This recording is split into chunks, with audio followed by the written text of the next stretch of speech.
বিজ্ঞানী হুম। অর্গের পাঠক এবং শ্রোতা মণ্ডলী বা দর্শক মণ্ডলী, আপনাদের সবাইকে শুভেচ্ছা। বিজ্ঞানী অর্গ আমরা দেশ বিদেশে ছড়িয়ে ছিটে থাকা বিজ্ঞানীদের সাক্ষাৎকার নিয়ে আজকে সেই পর্বে আমরা পেয়েছি ডক্টর তারিক সজীব ভাইকে। ভাই বলে ডাকছি কারণ হলো বাংলাদেশি হিসাবে। ডক্টর তারিক তার দীর্ঘ গবেষণা নিয়ে অনেক আজকে আমরা মূলত ওনার গবেষণার কাজগুলো সম্বন্ধে জানবো। আজকের উপস্থাপনায় রয়েছে আমাদের বিজ্ঞানী.org-এর ভলান্টিয়ার তানজিম আবু বকর। জি। আহ, তো আমি মাইকটা তানজিমকে দিচ্ছি। হ্যাঁ, তানজিম প্লিজ। আমি তানজিম আবুকর। সবাইকে প্রথমেই সালাম জানাবো অ্যান্ড সবাইকে এখানে খুবই আন্তরিকভাবে শুভেচ্ছা সবাই এখানে জয়েন করার জন্য, বিশেষ করে আমাদের যে আজকে মেইন অতিথি ডক্টর তারিকুল ইসলাম সজীব স্যার, ওনাকে খুবই আন্তরিকভাবে ধন্যবাদ জানাবো আমাদের সাথে থাকার জন্য। অ্যান্ড ওনার কাছ থেকে আমরা আজকে অনেক কিছু ইনশাল্লাহ জানতে পারবো যে উনি কিভাবে এই এগ্রো এনভায়রনমেন্ট সম্পর্কে ইন্টারেস্ট পেলেন অ্যান্ড এখান থেকে রিসার্চ করলেন। অ্যান্ড এটা আমাদের ডেইলি লাইফে বা আমাদের কৃষিক্ষেত্রে কিভাবে আমাদেরকে হেল্প করবে অ্যান্ড আমাদের কৃষির যে আহ, অগ্রগতি এটা কিভাবে নিয়ে আসবে। অ্যান্ড স্যারকে ফার্স্টে মানে ওনার উম, আহ, শুরু করতে বলবো যে ওনার সম্পর্কে বলে। Sir please. জি, অসংখ্য ধন্যবাদ বিজ্ঞানী.org এর সম্মানিত সম্পাদক এবং আজকের সঞ্চালক তানজিম আবু বকর। আম, জি, আহ, আমি তারিকুল ইসলাম সজীব, দেশের বাড়ি বরিশাল, আমার জন্মস্থান টাঙ্গাইলে, বাট আব্বা তখন ওখানে চাকরিরত ছিলেন। লেখাপড়া পটুয়াখালী বিজ্ঞান ও প্রযুক্তি বিশ্ববিদ্যালয় থেকে এগ্রিকালচারাল সায়েন্সে গ্রাজুয়েশন কমপ্লিট করে আহ, বাংলাদেশের ঢাকা ঢাকা শেরে বাংলা কৃষি বিশ্ববিদ্যালয়ে আমি মাস্টার্সে অধ্যয়ন আম, মাস্টার্সে ভর্তি হয়েছিলাম প্রাণ রসায়ন বিভাগে। এখানে একটু ছিল যে আমার আসলে একটা স্বপ্ন ছিল যে সম্ভবত বাংলাদেশে সিভিল সার্ভিসে জয়েন করে বাংলাদেশকে একটু সেবা দেওয়ার। তখন আমার যখন এগ্রিকালচারাল সেকেন্ড থার্ড সেমিস্টারে ছিলাম বা ফোর্থ সেমিস্টারে, এটাই ছিল যে হয়তো বিসিএস প্রশাসন অথবা আমাদের বিসিএস এগ্রিকালচার আমাদের আম, আলাদা কোটা আছে। তাই আমার দুজন টিচার, আমি ওনাদের নাম বলি। প্রফেসর ডক্টর দিলরুবা ইয়াসমিন ঝর্ণা ম্যাডাম এবং ওনার হাজবেন্ড প্রফেসর ডক্টর আসাদুল হক, ওনারা আমাকে বলছে তুমি কেন প্রশাসনে যাবে, তোমার তো ইউনিভার্সিটি টিচার হতে হবে। আম, বাংলাদেশ বিশ্ববিদ্যালয় শিক্ষক হিসেবে আহ, করার জন্য তখন বলছে তুমি এখন থেকে তোমার ডাইমেনশনটা চেঞ্জ করো। তারপরে অনেক আমাকে আসলে মোটিভেশন দিয়েছিলেন স্যারেরা। দেন আমি আসলে আহ,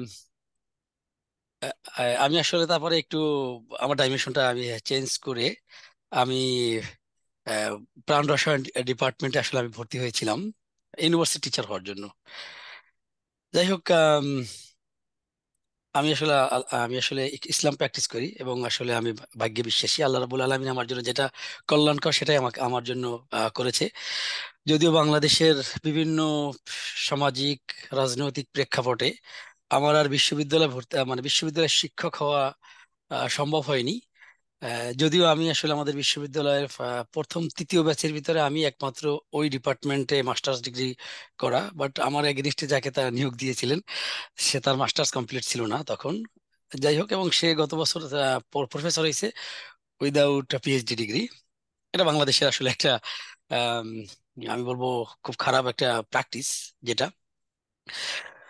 যাই হোক, আমি যখন মাস্টার্সে অধ্যয়নরত তখন আমি ডেনমার্কের একটা স্কলারশিপে আমি আবেদন করি মাস্টার্সের জন্য, masters in agro environmental management.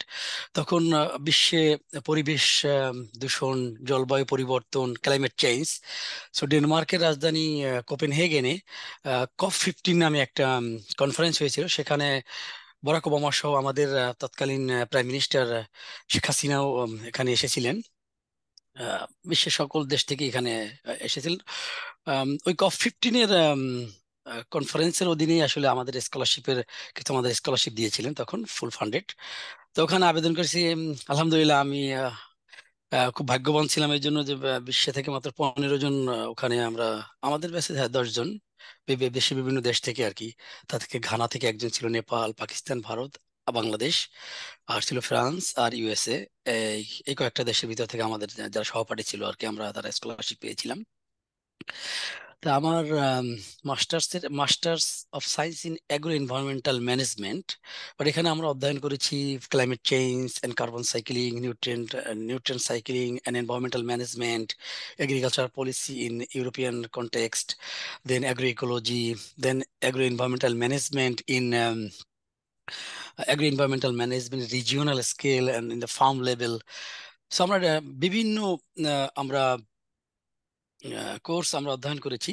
সে আমাদের এগ্রিকালচারের সাথে সাথে সাথে আমাদের এনভায়রনমেন্টাল রিলেটেড আর কি। Environmental not not only it's it's agriculture related, but other than agricultural field. So এটা যেরকম শহরে হইতে পারে বা টোটাল এনভায়রনমেন্টে আর কি, এনভায়রনমেন্টাল ম্যানেজমেন্টটা কিভাবে করতে হয় সেটা সম্পর্কে ওখান থেকে উপলব্ধ জ্ঞান লাভ করেছি। তারপরে ওখান থেকে আমি, এটা আমি অরুস ইউনিভার্সিটি, তখন ওটা ওয়ার্ল্ড র্যাঙ্কিং এ সম্ভবত 60 র্যাঙ্কিং এ ছিল ওটা। দেন আমি ইউনিভার্সিটি অফ কোপেনহেগেন, তখন ওখানে ওয়ার্ল্ড র্যাঙ্কিং এ ছিল এটা 32, 32তম। উম, ওখানে আমি পিএইচডি তে আসলে আমি এখানে পিএইচডি পজিশন পাওয়াটা একটু ডিফারেন্ট, যে ওরা পিএইচডি তে ওপেন সার্কুলার প্রদান করে, যেরকম বাংলাদেশে বিভিন্ন নিয়োগ বিজ্ঞপ্তি হয় রকমের। সো স্পেসিফিক পজিশনের জন্য স্পেসিফিক স্পেসিফিক মানে কি কি বা এখানে অভিজ্ঞতা দরকার ওই পজিশনের জন্য। এখানে দেখা যাচ্ছে যে আমার সার্কুলার হয়েছিল ফ্লাডিং অ্যান্ড কন্টামিনেন্ট ফ্লাশেস, যে দূষণ এবং আসলে যে যে ফ্লাড হয়, যে হঠাৎ করে যে বন্যা হয়, ওই বা বন্যা হয় যে ফ্লাড হয়, এই ফ্লাডের তারপর যে আসলে কন্টামিনেন্ট গুলো যেটা এনভায়রনমেন্টে যায় সেটার উপরে আর কি। তো আমার কাছে পজিশনটা ইন্টারেস্টিং মনে হয়েছিল, আমি আবেদন করেছি। তাই তারপরে ওরা প্রিলিমিনারি সিলেকশন, ওখানে সবাই অ্যাপ্লিকেশন করার পরে ওরা পেপার, তারপরে দিয়ে রেজাল্ট, এগুলোর উপর ভিত্তি করে ওরা শর্ট লিস্ট করে। ইনিশিয়াল শর্ট লিস্ট ছিল 7 পার্সনের, তারপরে ওরা মাত্র ওখান থেকে 4 জনকে ইন্টারভিউর জন্য ডাকে, তারপরে ওখানে ওর একজনকে ওখানে অফার করে পিএইচডি পজিশনটা। এখানে পিএইচডি পজিশন বলে, এখানে অন্য অন্য দেশের মধ্যে যেরকম আমি এখন ইউএসএ তে পিএইচডি স্টুডেন্ট, বাট আমাদের ওখানে আমাদের PhD position, it was lecturer equivalent position at the University of Copenhagen. They don't have any lecturer position. So PhD স্টুডেন্টদেরকে দিয়ে ওই টিচিং এবং কিছু লেকচার ওরা করায়। আমার পিএইচডি প্রজেক্টটা ছিল, আমি একটু এখান থেকে ইন্ট্রোডাক্টরি আমি বেশি বেশি বলি, তাহলে আমাদের জি কি জি বুঝতে স্যার। সুবিধা হবে। জি জি, স্যার। আমি আমাদের পিএইচডি প্রজেক্টটা ছিল চাইনিজ অ্যান্ড ডেনমার্ক সরকারের একটা জয়েন্ট ভেঞ্চার প্রজেক্ট, এটাকে বলে সিনো ডেনিশ প্রজেক্ট। তাই এখানে আমাদের ছিল যে আমার 1 বছর ওখানে চায়নাতে গিয়ে গবেষণা করতে হবে। আমি তো ডেনমার্ক থেকে আমি আমার ফ্যামিলি নিয়ে আবার চায়না গিয়েছিলাম কিছু স্যাম্পল কালেকশন করার জন্য, কিছু অ্যানালাইসিস ওখানে করেছি। তাই আমার PhD topic flooding and contamination হলেও আমি আসলে ফাইনালি আমি থিসিস লিখেছিলাম emerging pollutants in different surfaces specific runoff in city or Beijing. So এই গল্প ওখান থেকে এই এই পর্যন্ত। তা আমি চায়না থেকে ব্যাক করে আমি থিসিস লিখে শেষ করেছি, তারপরে পিএইচডি ডিগ্রি লাভ করেছি। তারপরে ওখানে আমি একটা পজিশনে তো ওখানে কিছুদিন পোস্ট ডক্টরাল রিসার্চার হিসেবে কাজ করেছি। তারপরে একটা এনজিওতে ছিলাম অ্যাসিস্ট্যান্ট সায়েন্টিস্ট হিসেবে, কেয়ার টু পিপল। ওখানে ওখানে থাকাকালীন অবশ্য 2টা আমার পাবলিকেশনস হয়েছে। দেন আমি আবার ডেনিশ টেকনিক্যাল ইউনিভার্সিটিতে আমি কিছুদিন পোস্ট ডক্টরাল ইন্টার্ন হিসেবে ছিলাম। পরে ইউএসএ তে গত বছর অক্টোবরে 18 তারিখে এখানে আসলে পোস্ট ডক্টরাল রিসার্চ হিসেবে আবার আবার এসেছি। এই তারপর বাকিটা আবার একটু বলবো নেক্সট। আচ্ছা, এখন আপনি হয়তো আপনার বিএসসিটা হয়েছে আপনার আন্ডার এগ্রিকালচার। এগ্রিকালচার থেকে। জি তো এখানে আপনার মানে দেন আপনি এখান থেকে এগ্রো এনভায়রনমেন্ট ম্যানেজমেন্ট নিয়ে আপনি মাস্টার্স করছেন। তো এটা জি এগ্রো আর হলো এনভায়রনমেন্ট দুইটা কিন্তু সেপারেট একটা সেপারেট করা যায় দুইটাকে। সো এনভায়রনমেন্টের মধ্যে অনেক কিছু পড়ে। তো এইখানে এই দুইটা পার্টের মধ্যে আপনার সবচেয়ে ইন্টারেস্টিং পার্ট কোনটা, এগ্রো আর এনভায়রনমেন্ট? আমাদের এগ্রিকালচার হচ্ছে একটা মাল্টিডিসিপ্লিনারি একটা ডিপার্টমেন্ট। এখানে আমরা আসলে প্রায় 15টা স্পেসিফিক সাবজেক্ট আমরা লেখাপড়া করি। তা সেক্ষেত্রে আমাদের আন্ডার গ্রাজুয়েট কোর্সে আমরা আমাদের এনভায়রনমেন্টাল সায়েন্স নামে কোর্স ছিল। এনভায়রনমেন্টাল সায়েন্স যেরকমের agronomy, horticulture science, then agriculture chemistry. So আমি আসলে এনভায়রনমেন্টাল সায়েন্সটাকে আর অ্যাগ্রোর সাথে একটু আমরা কোইনসাইড করার জন্য, সো অ্যাগ্রো এনভায়রনমেন্টাল ম্যানেজমেন্ট একটা বোর্ডার টার্মটাকে আসলে আমরা একটু সংকোচন করে অ্যাগ্রোটাকেও, এখানে আসলে এগ্রিকালচারও তো একটা এনভায়রনমেন্টাল পার্ট, একটা জি বিশাল জি একটা পার্ট, জি যেটা আসলে আমরা এগ্রিকালচারে যে আমরা যে ফসল ফলাই সেটাই আসলে কিন্তু আমরা আসলে তা আবার আহার করি, ঠিক না? সো একটা যেরকম আমাদের এনভায়রনমেন্টের কয়েকটা পার্টের ভিতরে সয়েল, ওয়াটার, এয়ার, সো আমাদের এগ্রিকালচারের সাথে কিন্তু এই সবগুলোই থাকে। সো থাকে। একটা একটা অ্যান্ড এগুলা একটা পরিবেশেরও একটা ভাস্ট, অংশ। জি, পরিবেশে একটা বেশ বিশাল একটা অংশ। জি তো সেখানে আমার প্রলব্ধ যে আন্ডার গ্রাজুয়েটে যে আমরা লেখাপড়া করেছি সেটার সাথে দেখলাম যে হ্যাঁ, আমাদের এগ্রো এনভায়রনমেন্টাল ম্যানেজমেন্টে আমরা আসলে আমাদের, এবং আহ, আমরা আসলাম ফার্স্ট ব্যাচ ইন অরহুস ইউনিভার্সিটিতে এগ্রো এনভায়রনমেন্টাল ম্যানেজমেন্টে মাস্টার্স ডিগ্রি যখন ওরা চালু করছিল, তা আমরা ফার্স্ট ব্যাচ ছিলাম। তো সেটাও একটা মানে একটা খুব লুক্রেটিভ একটা মানে ডিপার্টমেন্ট ছিল তখন। 2009, আমি হ্যাঁ 2009, আজকে থেকে প্রায় 15 বছর আগের আগের কথা। তখন আসলে আমরা আমরা আচ্ছা, কোশ্চেনটা কি আপনি আমাকে করবেন, এই যে আবু সালে যে কোশ্চেনটা করছে এখানে, সাবজেক্টটা কি সিভিল ইঞ্জিনিয়ারিং রিলেটেড ছিল কিনা? না, আমাদের সাবজেক্টটা সিভিল ইঞ্জিনিয়ারিং রিলেটেড না। তবে এখন আমি যে লাইনে এখন পোস্টডক করতেছি সেটা আসলে আমরা এখন ওই যে সিভিল ইঞ্জিনিয়ারিং যারা ব্যাচেলর করা তাদেরকে আমরা আসলে এখানে পিএইচডি করার জন্য আমরা আমরা হায়ার করি। যেন আমরা গত গত টার্মে আমরা একজনকে দুইজনকে আমরা চুজ করছিলাম পিএইচডির জন্য। তো একজন ছিল ডুয়েট বাংলাদেশের ডুয়েটের, আম, উনি সিভিল ইঞ্জিনিয়ারিং এনভায়রনমেন্টাল ইঞ্জিনিয়ারিং থেকে উনি উনি অ্যাপ্লাই করেছিলেন। তাই ওনাকে আমরা আসলে সিলেক্ট করেছিলাম। আর একজন অবশ্য জাহাঙ্গীরনগর বিশ্ববিদ্যালয় থেকে আমরা যারা এনভায়রনমেন্টাল সায়েন্স থেকে ওনাকে আমরা এই আমার ল্যাবে আর কি আমরা হায়ার করেছি। যে আসলে এটা এনভায়রনমেন্ট সিভিল ইঞ্জিনিয়ারিং ফ্যাকাল্টি না বা সাবজেক্ট না, এটা mostly agricultural science coupled with environmental management, climate change, nutrient cycling, then agricultural policy, agroecology, and environment. Mostly environment related, but with connected to agricultural field. জি জি জি। আচ্ছা, আপনার এই গবেষণার হাতেখড়িটা কিভাবে হয়েছিল, যে মানে একটু যদি ব্রডলি বলতেন? জি, গবেষণা হাতকড়িটা আমি একটু আমার এক ঢাকা ইউনিভার্সিটির এক প্রফেসর, আমি আসলে যখন এই বাংলাদেশে যে মাস্টার্স ডিগ্রিটা করেছিলাম, জি আম, তখন আসলে আমি অ্যানালিটিক্যাল কেমিস্ট্রিতে আসলে আমরা আমার আমার পিএইচডি মাস্টার্স থিসিসটা করেছিলাম আহ, ঢাকা ইউনিভার্সিটির institute of nutrition and food science ডিপার্টমেন্টে। তা আমার আসলে ওই তখন থেকে আসলে আমার কিছু ছোট পরিসরে হলেও নতুন কিছু একটা, আমরা তো গবেষণা নতুন কিছুই করি, বাট সামথিং ডিফারেন্ট। সো আমি যখন মাস্টার থিসিসের জন্য স্যার আমাকে বলছে তুমি কোন টপিক সিলেক্ট করো, ঢাকা ভার্সিটিতে প্রফেসর নাম ডক্টর শেখ নজরুল ইসলাম, উনি গত বছর রিটায়ারমেন্টে গেছেন। উনি গত বছর আইএনএফএস এর ডিরেক্টর ছিলেন। স্যারে আমাকে বলছে তুমি নতুন কিছু, তখন আমি আসলে আমার টপিকটা খুঁজে বের করেছিলাম যে এগ্রিকালচারাল রিলেটেডই, যে nutritional value of minor indigenous fruits in Bangladesh, an implication to nutrition deficiency in Bangladesh.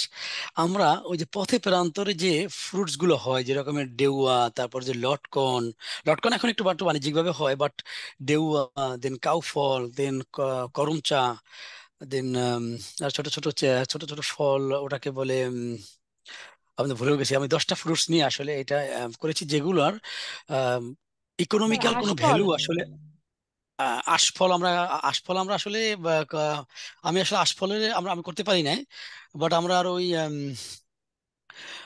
ওটাকে বলে উম, পা- যাই হোক আমরা পাইনঅ্যাপেল আসলে পানি ফল জি, বলি, পানি পানি ফল। ফলটাও আমি পানি ফলের মতো আমরা এটাকে একটা করেছি, ওই যে ওটাকে বলে ওই মেস্তা ফলে যে ফলটা হয় না, যে পাটে যে, হ্যাঁ, ওইটা ওইটা করেছি। তো এরকম আমি 10টা ফল নিয়ে আমরা দেন এটা করেছি। আসলে এটা একটা মানে ফুড অ্যান্ড এগ্রিকালচারাল অর্গানাইজেশন একটা ফান্ডেড প্রজেক্ট ছিল। যে ওটা আহ, এটা ছিল যে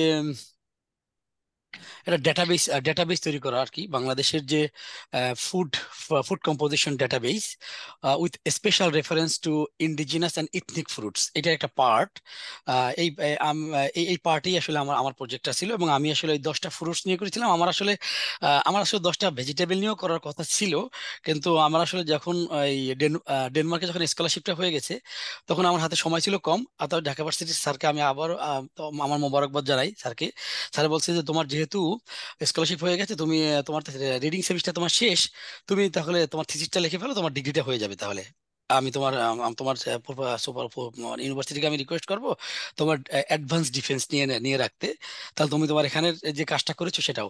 এবং আলহামদুলিল্লাহ আমি কিন্তু ওখান থেকেই আমার হাতে করে, এই জন্য আমি ওই পাবলিকেশনসটা আমি ফুড কেমিস্ট্রি একটা জার্নালে আমি পাবলিশ করতে সক্ষম হয়েছি, এবং ওই পেপারটা আমি প্রেজেন্ট করার জন্য, ওরাল প্রেজেন্ট করার জন্য ইউকে গভর্নমেন্ট এবং ওই যে এফএও থেকে আমি একটা ফান্ডিং পেয়েছিলাম। ডেনমার্ক থেকে আমি ইউকে তে নরউইচে ওখানে আমি গিয়ে আমার ওরাল প্রেজেন্টেশন দিয়েছিলাম। ওখানে আমার ট্রাভেল গ্রান্ট আমাকে দিয়েছিল। ওটা ট্রাভেল গ্রান্টটা একটা কম্পিটিটিভ, বাট আমার টাইটেলটা ছিল যে আমি আসলে যে ইন্ডিজিনাস এবং ইথনিক ফ্রুট নিয়ে কাজ করছি, এবং এটা আসলে খুবই এবং আমার একটা ই ছিল যে যে আমি যদি এটাকে মানুষের মাঝে সচেতনতা বৃদ্ধি করতে পারি, দেন আমরা আসলে এই এই যে আমাদের ইকোনমিক্যাল যে বেনিফিট নাই, এই ফলগুলো আমরা রাস্তার আশেপাশে লাগিয়ে এই নিউট্রিশনাল গুলো আমরা ইজিলি আমরা আহরণ করতে পারি। এবং আসলে একটু হাইলাইট করি আমি কম্পেয়ার করে দেখেছি যে ডেউয়া অথবা কাউফলের যে ক্যারোটিনয়েড আছে, সেটা আমাদের লোকাল ভ্যারাইটির যে আম বা আমাদের যে অ্যাপেল বা অন্যান্য যে ফ্রুটস গুলো আছে, আমাদের এক্সোটিক যে ফ্রুটস, এর চেয়ে আমাদের এই যে লোকাল ভ্যারাইটিতে আমরা যারা এগুলো অনেক ক্যারোটিনয়েডস, ভিটামিন সি, মিনারেলস আমরা আসলে এখানে বেশি বেশি পাওয়া যায়। সো এটা আসলে আম, সত্যি কথা বলতে কি, বাংলাদেশের রিসার্চ গুলোকে আহ, আরো বিশদ আকারে আসলে প্রচার করাটা আসলে সম্ভাবনা কম দেখেই আসলে আমরা এরকম করতে পারি না। বাট আমি যেটা পাবলিশ করেছি, এটা one of the very high top rank journal in food chemistry. আপনার ফুড কেমিস্ট্রি লিখে সার্চ দিলে পাবেন, ইম্প্যাক্ট ফ্যাক্টর অ্যারাউন্ড 8 মেবি। তো আমার ওখান থেকে আসলে বাংলাদেশের যে রিসার্চটা, বাংলাদেশে যে গবেষণা করা যায় না, সেটা কিন্তু আমি আলহামদুলিল্লাহ আমার গবেষণায় ফুটে এসেছে যে হ্যাঁ, বাংলাদেশে থেকেও খুব অল্প আমাদের রিসোর্স থাকা সত্ত্বেও আমরা কিন্তু ভালো মানের গবেষণা করতে পারি। এবং এটা আসলে আমাদের বিশ্ব দরবারে আসলে আমরা এটা তুলে ধরতে পারি। জি, আহ, তানজিম। জি, আচ্ছা। দেন আপনার এখান থেকে আপনার ফার্স্ট রিসার্চটা ছিল এটা নিয়ে। দেন আপনার এগ্রো এনভায়রনমেন্টাল ম্যানেজমেন্টের যেটার উপর রিসার্চটা করলেন, এইটার হাতেখড়িটা কিভাবে হয়েছিল, এটার যদি একটু জি, এক্সপ্লেন করতেন। জি, আমি এটা একটা ইন্টারেস্টিং ছিল যে স্টোরি ছিল। আমি যখন মাস্টার্সের কোর্স ওয়ার্ক করতেছিলাম, তখন আমি আমাদের যে কোর্স কোঅর্ডিনেটর ডেনমার্কের প্রফেসর ইয়ন অলিসেন, ওর সাথে আমি একটা জিনিস শেয়ার করতেছিলাম যে আমার বায়ো ইঞ্জিনিয়ারিং এর মাধ্যমে যদি আমি টপিকটা তোমাদের কাছেও বলি, তোমার যদি কেউ ইন্টারেস্ট থাকো, হয়তো এখন পর্যন্ত কাজ জি। হয় নাই, যে আমরা স্টেভিয়া নামে একটা প্ল্যান আছে, স্টেভিয়া ওই যে সুইটেনার আর কি। ওই স্টেভিয়া প্ল্যান্টটা হচ্ছে ডায়াবেটিক রোগীদের জন্য সুইটেনার প্ল্যান্ট হিসেবে বেশ সমাদিত এখন। এর আরো কিছু ঔষধি গুণ আছে। বাট আমি চাচ্ছিলাম যে কোনো জেনেটিক ইঞ্জিনিয়ারিং এর মাধ্যমে, বায়ো ইঞ্জিনিয়ারিং এর মাধ্যমে যদি আমরা স্টেভিয়া প্ল্যান্টের সাথে আমরা কফি অথবা চায়ের যদি আমরা জিন ঢুকাই দিতে পারি, দেন আমরা একটা স্টেভিয়া প্ল্যান্টকে আমরা যদি গরম পানি করি, তাহলে ওর ভিতরে যে ক্যাফেইনটা আছে, তাহলে আমরা দুটো একসাথে পেতে পারি। ঠিক আছে, এইটা যখন আমি শেয়ার করলাম, তখন ওই প্রফেসর বলে কি, তোমার এই কাজটা আমিও যদি আলু মানে পটেটোর সাথে কিছু ওরা ওরা ইঞ্জিনিয়ারিং করে, বাট ও এখন ওই রিসার্চে এখন আর খুব একটা অ্যাটেনশন পে করে না, কেন ও আমাদের কোর্স কোঅর্ডিনেটর ছিল। দেন ও আমাকে একটা প্রফেসরের অ্যাড্রেস দিলো, তার সাথে আমি শেয়ার করলাম। কিন্তু প্রফেসর বলছে তোমার টপিকটাও খুব সুন্দর, বাট তুমি আমার একটা এক্সিস্টিং টপিক আছে উইড মেটাবলিমিক্স, তুমি এখানে আমার আমার এখানে জয়েন করো মাস্টার্সের থিসিস হিসাবে, থিসিস। তারপর ওর সাথে আমি ইন্টারভিউ, মানে আমি প্রায় 250 কিলোমিটার দূর থেকে আমি ওর সাথে ফেস টু ফেস ভাইবা দিলাম। তখন ও ওর প্রজেক্টটা বললো, ওর প্রজেক্টটা আমার কাছে ইন্টারেস্টিং মনে হলো। এবং আমি তখন আসলে ওই সরাসরি আসলে অ্যাগ্রো এনভায়রনমেন্টাল ম্যানেজমেন্টে আমি চলে আসলাম, রাদার দ্যান বায়ো ইঞ্জিনিয়ারিং বা বায়ো ইঞ্জিনিয়ারিং আর জেনেটিক ইঞ্জিনিয়ারিং, ওই ওই টপিক থেকে।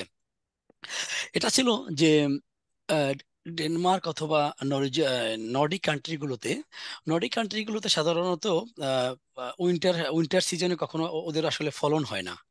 এরা এটা উইন্টার সিজনটা শুরু হয় নভেম্বর থেকে, এবং এটা লাস্ট করে ফেব্রুয়ারি মার্চ পর্যন্ত। এটা ওই সময় আসলে ওদের ওটা মোস্টলি স্নোতে ঢাকা থাকতো, মানে বরফে আর কি আচ্ছাদিত থাকতো। অনেক সময় 1 ফুট 1.5 ফুট 2 ফুট পর্যন্ত বরফ থাকতো জমির উপরে। তা ওরা তো আসলে তো মোর প্র্যাকটিক্যাল রিসার্চ করে, রাদার দেন আসলে আমরা যারা বাংলাদেশে চিন্তা করি, আমরা অনেকাংশ অনেক চিন্তা করতে পারি না। সো ওরা একটা জিনিস নিয়ে ওদের খুবই কনসার্ন, যে এগ্রিকালচারাল ফিল্ড থেকে নাইট্রেট লিচিং হয়। এবং এই নাইট্রেট লিচিংটা যদি ড্রিঙ্কিং ওয়াটারে, ইউরোপীয় কনটেক্সটে 50 মিলিগ্রাম পার লিটার, অথবা আমি একটু বাংলাদেশে ব্যাপার দেখছিলাম 45 মিলিগ্রাম পার লিটারের বেশি যদি নাইট্রেট যদি কোনো ড্রিঙ্কিং ওয়াটার থাকে, সেটা বেশ মানে আমাদের হেলথ কমপ্লিকেশনস আমাদের হতে পারে। এইটা ডেনমার্ক বা আমাদের নরওয়েজিয়ান নর্ডিক কান্ট্রিগুলো খুবই কনসার্ন এই বিষয়গুলোয়। সো আমার প্রজেক্টটা ছিল এরকম যে এই ক্লোভার প্লান্ট একটা কভার প্লান্ট হিসেবে কাজ করে। কভার প্লান্টটা হচ্ছে সেই সমস্ত প্লান্ট যেটা ওরা শুধুমাত্র বনে অথবা ফসল ফলায়, then after certain period of time তারা ওইটাকে সয়েলের সাথে ইনকর্পোরেশন করে। আমি আসলে অত্যন্ত দুঃখিত, আমি আসলে আজকে চিন্তা করছিলাম সকল কিছু আমি বাংলায় বলার। সো আসলে কিন্তু সাইন্টিফিক যে জিনিসগুলো আছে এটা আসলে বাংলায় বোঝানো সম্ভব না এবং বাংলায় আসে না, ঠিক আছে। জি জি, সো সমস্যা, আমরা কোনোটা না বুঝলে কোশ্চেন করে নিব, সমস্যা নেই। জি ঠিক আছে। তো সয়েল ইনকর্পোরেশন করার ফলে ওই যে ইনিশিয়াল যে বায়োমাসটা আছে, ওই বায়োমাসটা সয়েলের সাথে মিশে ওটা ম্যানুর হিসেবে আসলে সার হিসেবে আসলে ওটা যোগ হয় সয়েলে। এটা ওরা আসলে রোপণ করে ওই শীত শুরুর আগে। সো 1 মাস অথবা 15 দিন যখন হয়, একটু বড় হয়, তখন তো বরফ শুরু হয় যে আর আর ওরা বৃদ্ধি পেতে পারে না। এবং ওই ক্লোভার প্লান্টে নডিউল থাকে। নডিউল হচ্ছে যে ওদের রুটে, রুটে এমন কিছু যে নডিউল ফর্ম করে, ছোট ছোট গুটি গুটির মতো। এবং ওটা নাইট্রোজেন ফিক্সেশন করে, নাইট্রোজেন ফিক্স করে, ঠিক আছে। সো ওই শিম যে গাছে ওখান থাকে থেকে স্যার, যখন, জি, ও, শিম গাছে জি, থাকে স্যার ওটা। ভয়েসটা ক্লিয়ার আসতেছে না। জি, ও- আমার ভয়েস কি ক্লিয়ার আসতেছে? হ্যাঁ জি জি, হ্যাঁ, আপনারটা। আমার আর দিকে একটু এখানে ক্লিয়ার অনেকেই আসছে। আছে, যে কেউ চাইলে স্যার, মানে স্যারকে কোনো কোয়েরি থাকলে আস্ক করতে পারে, ফিল ফ্রি টু আস্ক। হ্যাঁ, তবে আমি একটু বলবো কি, যখন আমি, একটু আমার বলার শেষে যদি কোশ্চেনটা করে তাহলে জি জি জি ক্লারিফিকেশন ভালো হবে, আদারওয়াইজ একটু ইন্টারাপ্ট হয় তো, জি জি। তখন ফ্লোটা নষ্ট হয়ে যায়। হ্যাঁ, আমি যেটা বলতেছিলাম যে তখন ওই যে নডিউল ফর্ম করে, নডিউল গুলো আসলে নাইট্রোজেন ফিক্স করে। আর এটা হচ্ছে যে, এবং এটা এটা প্রিভেন্ট করে যে নাইট্রোজেন যে লিচিং হয় গ্রাউন্ড ওয়াটারের দিকে, ওই যে নাইট্রোজেনটা ওখানে ফিক্স করে, নাইট্রেট লিচিং হওয়া থেকে ওটা করে। এবং সাথে সাথে কি হয়, ওই ক্লোভার প্লান্টে দেখা গেছে, ক্লোভার প্লান্টে বায়োকেনিন এ নামে একটা আইসোফ্লাভিনয়েড আছে। এবং এইটা আবার রেসপন্সিবল হচ্ছে যে এটা এলিলোপ্যাথিক এজেন্টস, যারা আসলে এগ্রিকালচারে না, আসলে এটা বুঝতে একটু টার্মগুলো কষ্ট হচ্ছে। এলিলোপ্যাথিক আমি বলতে বসতেছি যে আমাদের আল্লাহ রাবুল আলমিন আমাদের প্ল্যান্টের ভিতরে কিছু কিছু কেমিক্যালস দিয়েছে, যেটা এই প্ল্যান্ট সিক্রেট করে অন্য প্ল্যান্টকে আসলে মারার জন্য। সো ওই ওই যে বায়োকেনিন এ আইসোফ্লাভিনয়েডসটা, এটা আবার কিছু কিছু উইডের উপরে আসলে কাজ করে এবং ওই উইড গুলোকে আসলে ধ্বংস করে। দেখেন কতটা এনভায়রনমেন্টাল ফ্রেন্ডলি চিন্তা ভাবনা তাদের, আমাদের প্রফেসরদের ছিল। যদি প্রজেক্টটা তার ছিল, বাট আমি এখানে কাজ করছি। সো ক্লোভার প্লান্ট জন্মিয়েছে কভার ক্রপ হিসেবে নাইট্রোজেন লিসিং থেকে। সাথে সাথে তারা আবার ওখান থেকে যে কেমিক্যালস গুলো পেয়েছে, এই কেমিক্যালস গুলো আবার উইড, আমাদের ফসলের যে শত্রু, অন্যান্য যে প্লান্ট, ওই প্লান্ট গুলোকে আবার তারা মানে ধ্বংস করে। তা এইটা হচ্ছে আমার রিসার্চের, আমি যদিও ফিল্ড মানে আমি ল্যাব রিসার্চ করেছি এটার। এটাকে আমি দুইটা পার্টে রিসার্চ করছি, বায়ো অ্যাসেসমেন্ট করেছি যে আমি বায়োকেরিন এর নন কনসেন্ট্রেশনে আমরা বিভিন্ন প্ল্যান্টের উপর দিয়ে আমি প্রায় 1 মাস ওটাকে গ্রো করছি ল্যাব কন্ডিশনে। দেন আবার ওটাকে দেখেছি যে ওই প্ল্যান্টের ভিতরে কতটুকু ট্রান্সফরমেশন অ্যান্ড ট্রান্সলোকেশন হয়েছে বায়োকেরিন। এটা আমি কেমিক্যাল অ্যানালাইসিস করেছি এলসিএমএস মেশিনের মাধ্যমে, এলসিএমএস লিকুইড ক্রোমাটোগ্রাফি মাস স্পেকট্রোমেট্রি। তো এখানে আলহামদুলিল্লাহ এটা আসলে এটা নোটাবলি যে আমি এই রিসার্চে আমাদের 1 বছরের গবেষণায় আমি 100% নাম্বার পেয়েছি, 12 আউট অফ 12 পেয়েছি, যেটা আলহামদুলিল্লাহ খুবই একটা ভালো দিক ছিল আর কি। আহ, এটা হচ্ছে জাস্ট আমার আসলে এনভায়রনমেন্টাল ম্যানেজমেন্ট আসলে আমার রিসার্চের হাতে করি। এবং আমি তার প্রফেসরের নাম প্রফেসর ডক্টর ইঙ্গি ফমসগট। উনি ছিলেন আমার অরহুস ইউনিভার্সিটির একজন প্রফেসর। উনি উনি ছিলেন ওনার ফার্মাসিস্ট, বাট উনি পরে কেমিক্যাল কেমিক্যাল ফার্মাকোলজিতে আসলে উনি পিএইচডি এবং আসলে রিসার্চটা অ্যাগ্রো এনভায়রনমেন্টাল এই লাইনে উনি রিসার্চ করে আর কি। এখনো আছে এবং সে একটি প্রফেসর হিসেবে এখনো কর্মরত আছে ডেনমার্কে। সো আপনার যে এই যে এই এগ্রো এনভায়রনমেন্টাল যে নিয়ে যে ম্যানেজমেন্ট নিয়ে যে আপনার রিসার্চটা, এটা আমাদের কৃষি ক্ষেত্রে কতটা মানে উন্নয়ন আনতে পারে, বা এটাকে আমরা কৃষি ক্ষেত্রে কিভাবে কাজে লাগাতে পারি? হ্যাঁ, আমি ধন্যবাদ কোশ্চেনের জন্য। যে আমরা এই তো সাস্টেইনেবল এগ্রিকালচার বলে একটা টার্ম আছে। আমরা আসলে অ্যাগ্রো এনভায়রনমেন্টাল ম্যানেজমেন্ট করব, আমরা সাস্টেইনেবল এগ্রিকালচারের দিকে আমরা যখন যাই, আমরা যখন কোনো কিছু সাস্টেইন করে, আমরা যখন এই যে কেমিক্যাল ফার্টিলাইজার যখন আমরা ইউজ করি, কেমিক্যাল ফার্টিলাইজার যখন আমাদের জমিতে অ্যাপ্লাই করি, তা এটা আসলে কি আমাদের সয়েল টেক্সচার, সয়েল স্ট্রাকচার, সয়েলের ফিজিকো কেমিক্যাল যে আমাদের ক্যারেক্টারিস্টিক, ওটাকে আস্তে আস্তে ডিগ্রেড করে। কারণ আমরা আসলে কেমিক্যালি আমরা অ্যাপ্লাই করি। সো এখান থেকেই আমরা সাস্টেইনেবল এগ্রিকালচারের যদি কথা যদি আমরা বলি বা স্মার্ট এগ্রিকালচারের যদি কথা বলি, দেন আমাদের আসলে আমাদের বিশ্বটা তো আসলে 10 বছর 20 বছরের জন্য না, আমাদের আসলে এইটাকে আমাদের সাস্টেইন করতে হবে আমাদের ভবিষ্যৎ প্রজন্ম থেকে প্রজন্মর দিকে, ঠিক না? সো আমরা যদি নেচার সলিউশন থেকে আমরা যদি কিছু আহরণ করতে পারি, যে আমরা উইড কিল করব, আমরা সাথে সাথে আমরা আমাদের সয়েলের উর্বরতা মানে মাটির উর্বরতা বাড়াবো, এবং আমরা ওই একটা প্ল্যান্ট ম্যাটেরিয়ালকে আমরা ইনকর্পোরেশন আমরা মাটির সাথে যদি মিক্স করে আমরা ওখান থেকে সার পাই, সাথে সাথে ওখান থেকে যদি আমাদের উইডিসাইড আমরা ব্যবহার না করি, আর যদি আমরা ওই যে অন্য উইড ধ্বংস করার জন্য আমরা ওই প্ল্যান্ট ম্যাটেরিয়াল থেকেই কিন্তু আমরা ন্যাচারালি এই জিনিসটা পাচ্ছি। সো ন্যাচারাল সলিউশন আর কি এটা, মানে ন্যাচারাল সলিউশন। এবং এটাকে আসলে এইটাকে এবং আমরা আসলে আমার মাস্টার্সটা পিএইচডি আসলে আমি লিড করতে পারি নাই। সো আমার চিন্তা এবং আমার প্রফেসরের চিন্তা চেতনা ছিল যে আমরা এখানে আসলে মোড অফ অ্যাকশন এবং বায়োকিনিন এর যে আসলে মোড অফ অ্যাকশন অ্যাকশনটা আসলে আমাদেরকে ডিসকভার করা। আমরা আসলে ইনিশিয়ালি আমরা প্ল্যান্টের ভিতরে আমরা ট্রান্সলোকেশন এবং ট্রান্সফরমেশন আমরা দেখেছিলাম, কিন্তু আমরা আসলে ফার্দার আসলে আমরা যেতে পারি নাই। এখানে আমাদের আসলে আমরা জেনে রাখা ভালো যে আসলে এখানে একটা পিএইচডি প্রজেক্টের অনেক মানে একটা প্রজেক্ট ব্যয়সা করলো। সো তখন আসলে ওই আমার প্রফেসর আর ওই প্রজেক্টটা কন্টিনিউ করার আরই ছিল না, এই প্রজেক্টটা ছিল না, আমরা আর করতে করতে পারি নাই। বাট উনি তারপরেও এর সাথে সাথে কিছু রিসার্চ করেছে। that আমাদের টার্গেট ছিল যে আমরা নেচার বেসড সলিউশন অথবা আমরা সাস্টেইনেবল এগ্রিকালচারে আসলে কাজ করাটা। তা এটা এবং এখান থেকে যে আমরা পাবলিকেশনসটা আমরা করেছি সেটা খুব একটা ভালো জার্নালে আমরা এসিএস আমেরিকান কেমিক্যাল সোসাইটির journal of agricultural science, agricultural and food কেমিস্ট্রিতে আসলে আমরা পাবলিশ করেছি। এবং আমাদের দুটো পোস্টার আমরা প্রেজেন্ট করেছিলাম, আম, স্কটল্যান্ডে একটা, আর একটা আমরা আমেরিকাতে একটা 2012 সালে আর কি এটা প্রেজেন্ট করা হয়েছিল আর কি। জি। আচ্ছা আচ্ছা। আচ্ছা, তাহলে এই যে মানে আপনি এই রিসার্চ শেষে কিছু ইকোলজিক্যাল যে টেকনিক গুলা যে ইফেক্টিভ হবে আমাদের কৃষি ক্ষেত্রে, তো দূষণ মুক্ত রাখবে, এই যে ইকোলজিক্যাল যে টেকনিক গুলা, এগুলা কি, এগুলা নিয়ে যদি একটু বিস্তারিত বলতেন। জি, আমি এটা আমার মাস্টার্স থেকে আমি যখন পিএইচডি আচ্ছা পিএইচডিটা আমি বাদ দিয়ে আমি সরাসরি তাহলে পোস্ট ডকে আসি, কেন আমি জি জি। মাস্টার্সের সাথে আমার আবার পোস্ট ডকে যখন আমি কাজ করতেছি সেটা আবার আসলে আমি আবার আচ্ছা আমি একটু বলি। আমার যেহেতু মাস্টার্সের সাবজেক্ট ছিল এগ্রি এনভায়রনমেন্টাল ম্যানেজমেন্ট, আমি আবার পিএইচডিটা করেছি আসলে আবার শহরের এনভায়রনমেন্টকে নিয়ে, শহরের এনভায়রনমেন্টাল পলিউশনকে নিয়ে। এটা যে ক্ষেত্রে আমার যদি একটু আমি এগ্রিকালচারকে আমি একটু একটু স্কিপ করেছিলাম, বাট আসলে রিসার্চের ক্ষেত্রে আসলে স্কিপ না, ওটা আসলে একটা বর্ডার অ্যাসপেক্ট। আমরা মূলত আমি অ্যানালিটিক্যাল কেমিস্ট অথবা এনভায়রনমেন্টাল কেমিস্ট। সো আমরা রিয়েল স্যাম্পল আমরা কালেক্ট করে ওটাকে আসলে আমরা অ্যানালাইসিস করে ওখানে আসলে কি পাই, এই এই ডেটাগুলো যখন আমাদের গভর্নমেন্ট এজেন্সির কাছে দেই, গভর্নমেন্ট এজেন্সিরা এটার উপরে নির্ভর করেই তারা আসলে পলিসি আসলে ফিক্সড করে আমরা এখানে কি করতে পারি, কিভাবে এটাকে মোকাবেলা করতে পারি, কিভাবে আসলে এই পলিউশন গুলো আমরা রিডিউস করতে পারি, সেই কাজগুলো আসলে আমরা করি আর কি।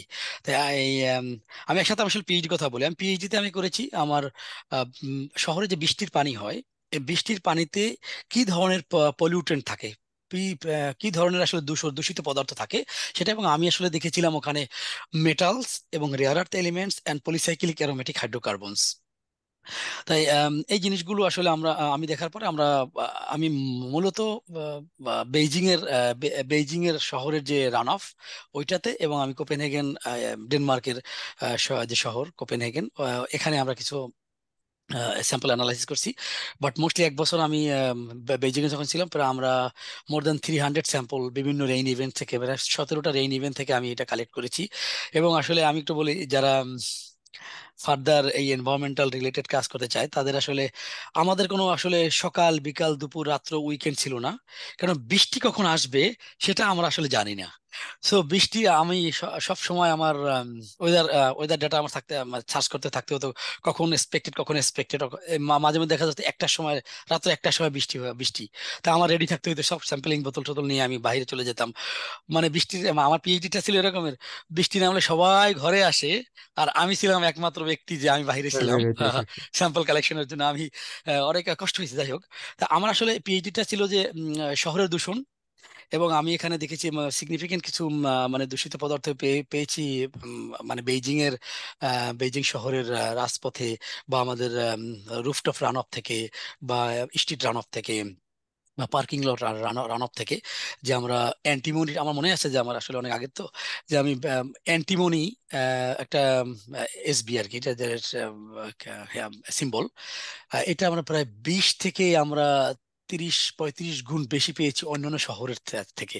এবং ওখানে আমরা লেড, তারপরে ক্রোমিয়াম, কপার, অ্যালুমিনিয়াম, আয়রন, তারপরে জিঙ্ক, ম্যাঙ্গানিজ, এইগুলো আমরা সিগনিফিকেন্টলি আমরা বেশি বেশি মাত্রায় পেয়েছি। এবং আমরা আমরা বিভিন্ন ইন্ডিকেটর আসলে ইউজ করি, যেরকম পলিউশন লোড ইন্ডেক্স অথবা পোলিও কন্টামিনেশন ফ্যাক্টর, এগুলো আমরা ইউজ করে আমরা এখানে দেখানোর চেষ্টা করেছি যে এই ডেনমার্কের, সরি, ডেনমার্ক অথবা বেইজিং শহরের যে বৃষ্টির পানিতে কি ধরনের কন্টামিনেন্টস আছে। এবং প্রায় এটা এক্সট্রিমলি পলিউটেড, এক্সট্রিমলি পলিউটেড আমরা ওই ইন্ডিকেটরের মাধ্যমে আমরা পেয়েছি। আম, এটা আসলে আমার পেপারে আমরা পাবলিশ করছি পরে, environmental pollution, one of the top rank journal in the environmental science. So এটা আসলে আমরা ভবিষ্যতে ওই যে বেইজিং সরকার অথবা বেইজিং এর যে মিউনিসিপ্যালিটি, ওরা এটার উপর মানে আর আমরা গবেষণা করেছি, অন্য একজন আর গবেষণা করেছে, এটার উপর নির্ভর করে ওরা আসলে এটা বলার জন্য বলছি যে ওদেরকে, যে তোমাদের যে বৃষ্টির পানিটা আছে সেটা সরাসরি যেন বৃষ্টির পানি থেকে সরাসরি লেকে অথবা রিভারে যেন যে না মেশে। মিশলে হবে কি, যে এই যে এক্সট্রিমলি পলিউটেড যে পানিগুলো, বৃষ্টির পানিগুলো আছে, সেটা ওই আমাদের যে লেক বা আমাদের যে সারফেস ওয়াটার, আমরা অনেক সময় ওখানে আমাদের অনেক সময় ড্রিঙ্কিং ওয়াটারের সোর্স থাকে।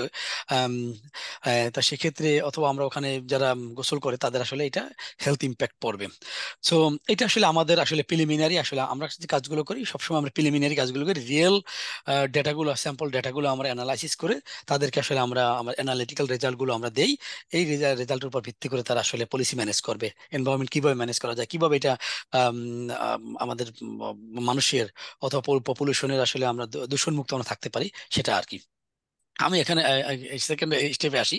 তুমি যেটা বল ইকোলজিক্যাল ফিজিক্যাল বিভিন্ন ইন্ডিকেটরের টেকনিকোলজি মাধ্যমে। ইন্ডিকেটর হ্যাঁ, আছে। সো আমি যখন আমি ইউএসএ তে একটা আবেদন করেছিলাম যে আসলে ওয়াটার কোয়ালিটি ইমপ্রুভমেন্টের আসলে আমাদের প্রজেক্টের টাইটেলটা ছিল।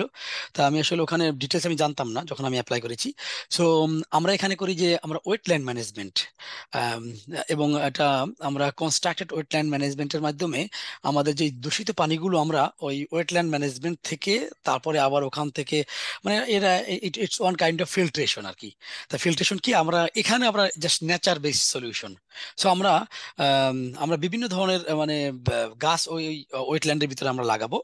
কেন আল্লাহ রাব্বুল আলামিন আমাদের গাছের ভিতরে কিছু কিছু গাছের ভিতরে দেশে যে আমরা মানে ওখানে ওরা তো নিউট্রিয়েন্টস মানে আপটেক করে, ওই আপটেকের ভিতরে ওই পলিউটেন্ট গুলো আসলে আপটেক করে ওরা ধরে রাখে।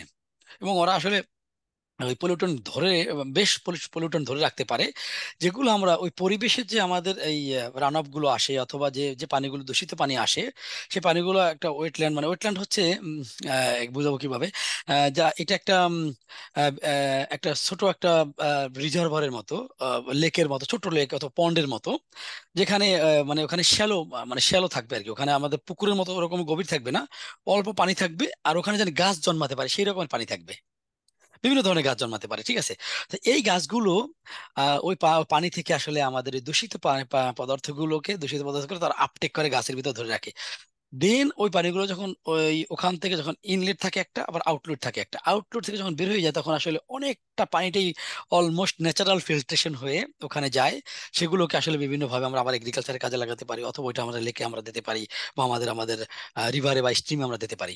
এইটা তাই আমরা আসলে এখানে আমি এখন বর্তমানে যে কাজটা করতেছি সে কাজটা হচ্ছে যে improvement of water quality in agricultural run off by using ecological engineering technique. এবং সাথে সাথে এখন আমরা আরেকটা প্রজেক্ট আমরা এখন রিসেন্টলি আমি আসলে আমরা আমরা এই প্রজেক্টটা ফান্ড পেয়েছি। এখানে আমরা প্রায় ফান্ডিং পেয়েছি $1 মিলিয়ন মতো, ইউএসডিএ ফান্ডিং। আমি ওখানে একটা কপি এবং আমি আগেই বলেছি যে আমরা এখানে আসলে আমরা আমাদের দুইজন মাস্টার স্টুডেন্ট আছে এখানে, যেটাকে আমি আসলে সুপারভাইজ করি, যদিও আমার অ্যাডভাইজার আছে। বাট আমি ল্যাবে আসলে আমি তাদেরকে ফুল টাইম সুপারভাইজ, এবং আমার ল্যাবে সব কেমিক্যাল অ্যানালাইসিস বা স্যাম্পলিং সেটা আমি সবই আমি করি। আমার একজন পিএইচডি স্টুডেন্ট অলরেডি আমরা হায়ার করছি, আর একজন পিএইচডি স্টুডেন্টকে হায়ার করব। আর আমাদের দুজন আমেরিকান আন্ডার গ্রাজুয়েটের স্টুডেন্ট আছে। এই আমি এখন প্রায় 5 জনকে আমি আমি আমার ল্যাবে আর রান করাই। আর ওই প্রজেক্টের নাম হচ্ছে PFAS in agro ecosystems and its removal. এটাও আমি একটু সাথে বলে রাখি যে বর্তমানে আমাদের দেশে আমি এখন পর্যন্ত দেখি না পিফাসের উপর কাজ, বাট আমাদের এখানে ইউএসএ তে বেশ কাজ হচ্ছে। এটা যে আমরা যারা নন স্টিকি ফ্রাই প্যান ইউজ করি, অথবা আমাদের যে বোনেরা অথবা আমাদের ছাত্রীরা যে লিপস্টিক ইউজ করে, অথবা আমরা যে পেইন্ট ইউজ করি, মানে ওইটা যে অয়েলি যে জিনিসটা অথবা ফায়ার ফাইটিং ফোম, এই জিনিসগুলো থেকে একটা দূষিত বিষাক্ত পদার্থ আমরা অল্প অল্প করে আমরা আসলে ইনহেল করতেছি অথবা আপটেক করতেছি। ইভেন আমরা হিউম্যান বডিতেও আমরা করতেছি, ইভেন প্লান্ট অর অ্যানিমাল সবাই আমরা করতেছি।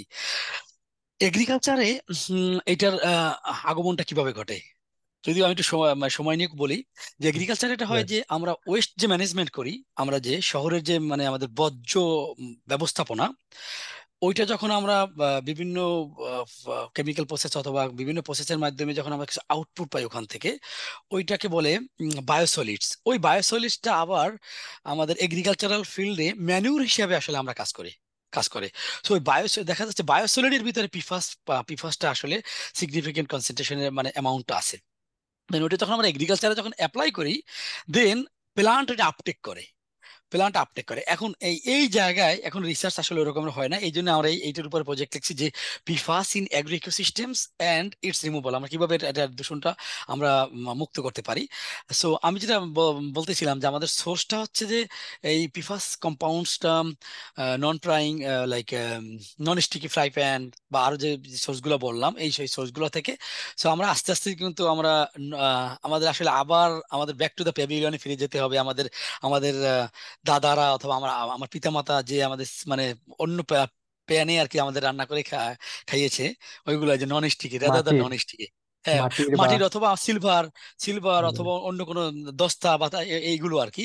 বাট রাদার দ্যান নন স্টিকিটা আসলে ওই ওটা কনসেন্ট্রেশনটা যদি এতটাই সূক্ষ্ম আমি উল্লেখ করতে পারি যে কিছু কিছু পিফাসের মাত্রা এর বেশি থাকতে পারবে না। 4 PPT parts per trillion. So it's very few, like আমরা জানি, অনেকে জানি ppm parts per million, then ppb parts per billion, then ppt it's parts per trillion. So actually it's really really really trace amount.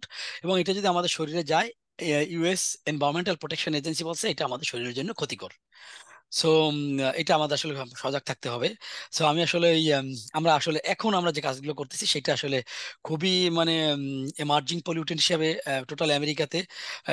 তখন আমরা দেখছি আমাদের similar প্রজেক্টে আসলে বেশ কয়েকটা ল্যাবে আসলে কাজ হইতেছে, এবং এরা খুবই কনসার্ন এ বিষয়ে। কারণ আমাদের 50টা স্টেটের ভিতরে অনেক স্টেটেই আমেরিকাতে ড্রিঙ্কিং ওয়াটারে মাত্রাতিরিক্ত এই পিফাস কম্পাউন্ডটা আসলে পেয়েছে। সো আমি আসলে সার্চ করে দেখেছি, এখনো বাংলাদেশ বা আমাদের সাউথ এশিয়াতে এই ধরনের এখন পর্যন্ত মনে হয় যে চিন্তা ভাবনা বা এরকমের কাজ শুরু হয় নাই। মানে কোন লেভেলে ড্রিঙ্কিং ওয়াটারে কতটুকু পিফাস আছে, এটা আমি দেখবো যে বাংলাদেশে যারা বিজ্ঞানে যারা কাজ করতেছে তারা এটা অচিরেই তারা দেখবে, এবং আমাদের বাংলাদেশের জনগণকে সচেতন করবে যে হ্যাঁ, কিভাবে এটা থেকে মিটিগেট করা যায়। সাথে সাথে আমাদের গভর্নমেন্টকেও সজাগ দৃষ্টিতে রাখতে হবে যে আমাদের জনগণ যেন এই পিফাস কম্পাউন্ডটা যেন বেশি ইনটেক না করে। আহ, জি। আচ্ছা, এখানে আমরা ইন জেনারেল যেইগুলা ইউজ করতেছি, স্টিকি যেই পেনগুলো ইউজ করতেছি, এটার মাধ্যমে আমরা কতটুকু আহ, আহ, এই বিষাক্ত জিনিসটা আমরা কনজিউম করতেছি?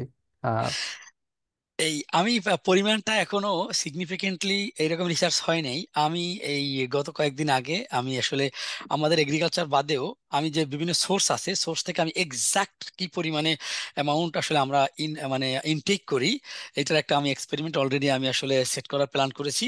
যে আমি আমাদের নন স্টিকি প্যান থেকে কতটুকু এক্সাক্ট আসবে, নন নন স্টিকি নতুন প্যান থেকে, নন স্টিকি পুরাতন প্যান থেকে কতটুকু আসবে, কত কত সময় ধরে রান্না করলে কি ধরনের আসতে পারে, সেটার প্ল্যানটা আসলে আমি অলরেডি আমার ল্যাবমেটদের সাথে শেয়ার করেছি। আর আমি যদি এখানে বলতেছি, সো আমরা আমি আসলে সার্চ করেছি বিভিন্ন লিটারেচার, এখন পর্যন্ত আসলে কতটুকু যে মানে এক্সাক্ট কনসেন্ট্রেশনটা এখনো এই ধরনের রিসার্চ হয়নি।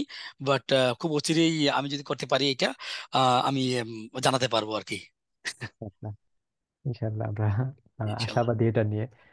জি। And, আর আচ্ছা, এখন আপনার যে এই এগ্রো এনভায়রনমেন্ট ম্যানেজমেন্ট নিয়ে যে রিসার্চটা, তো এখান থেকে আপনি যদি একটু বলেন যে আমাদের যে কৃষি ক্ষেত্রে যে দূষণগুলো হচ্ছে, আহ, আমরা হয়তো না জেনে অনেক কিছু মানে কনজিউম করে ফেলতেছি, আমরা বুঝতেছি না যে এটা আমাদের ক্ষতি করতেছে।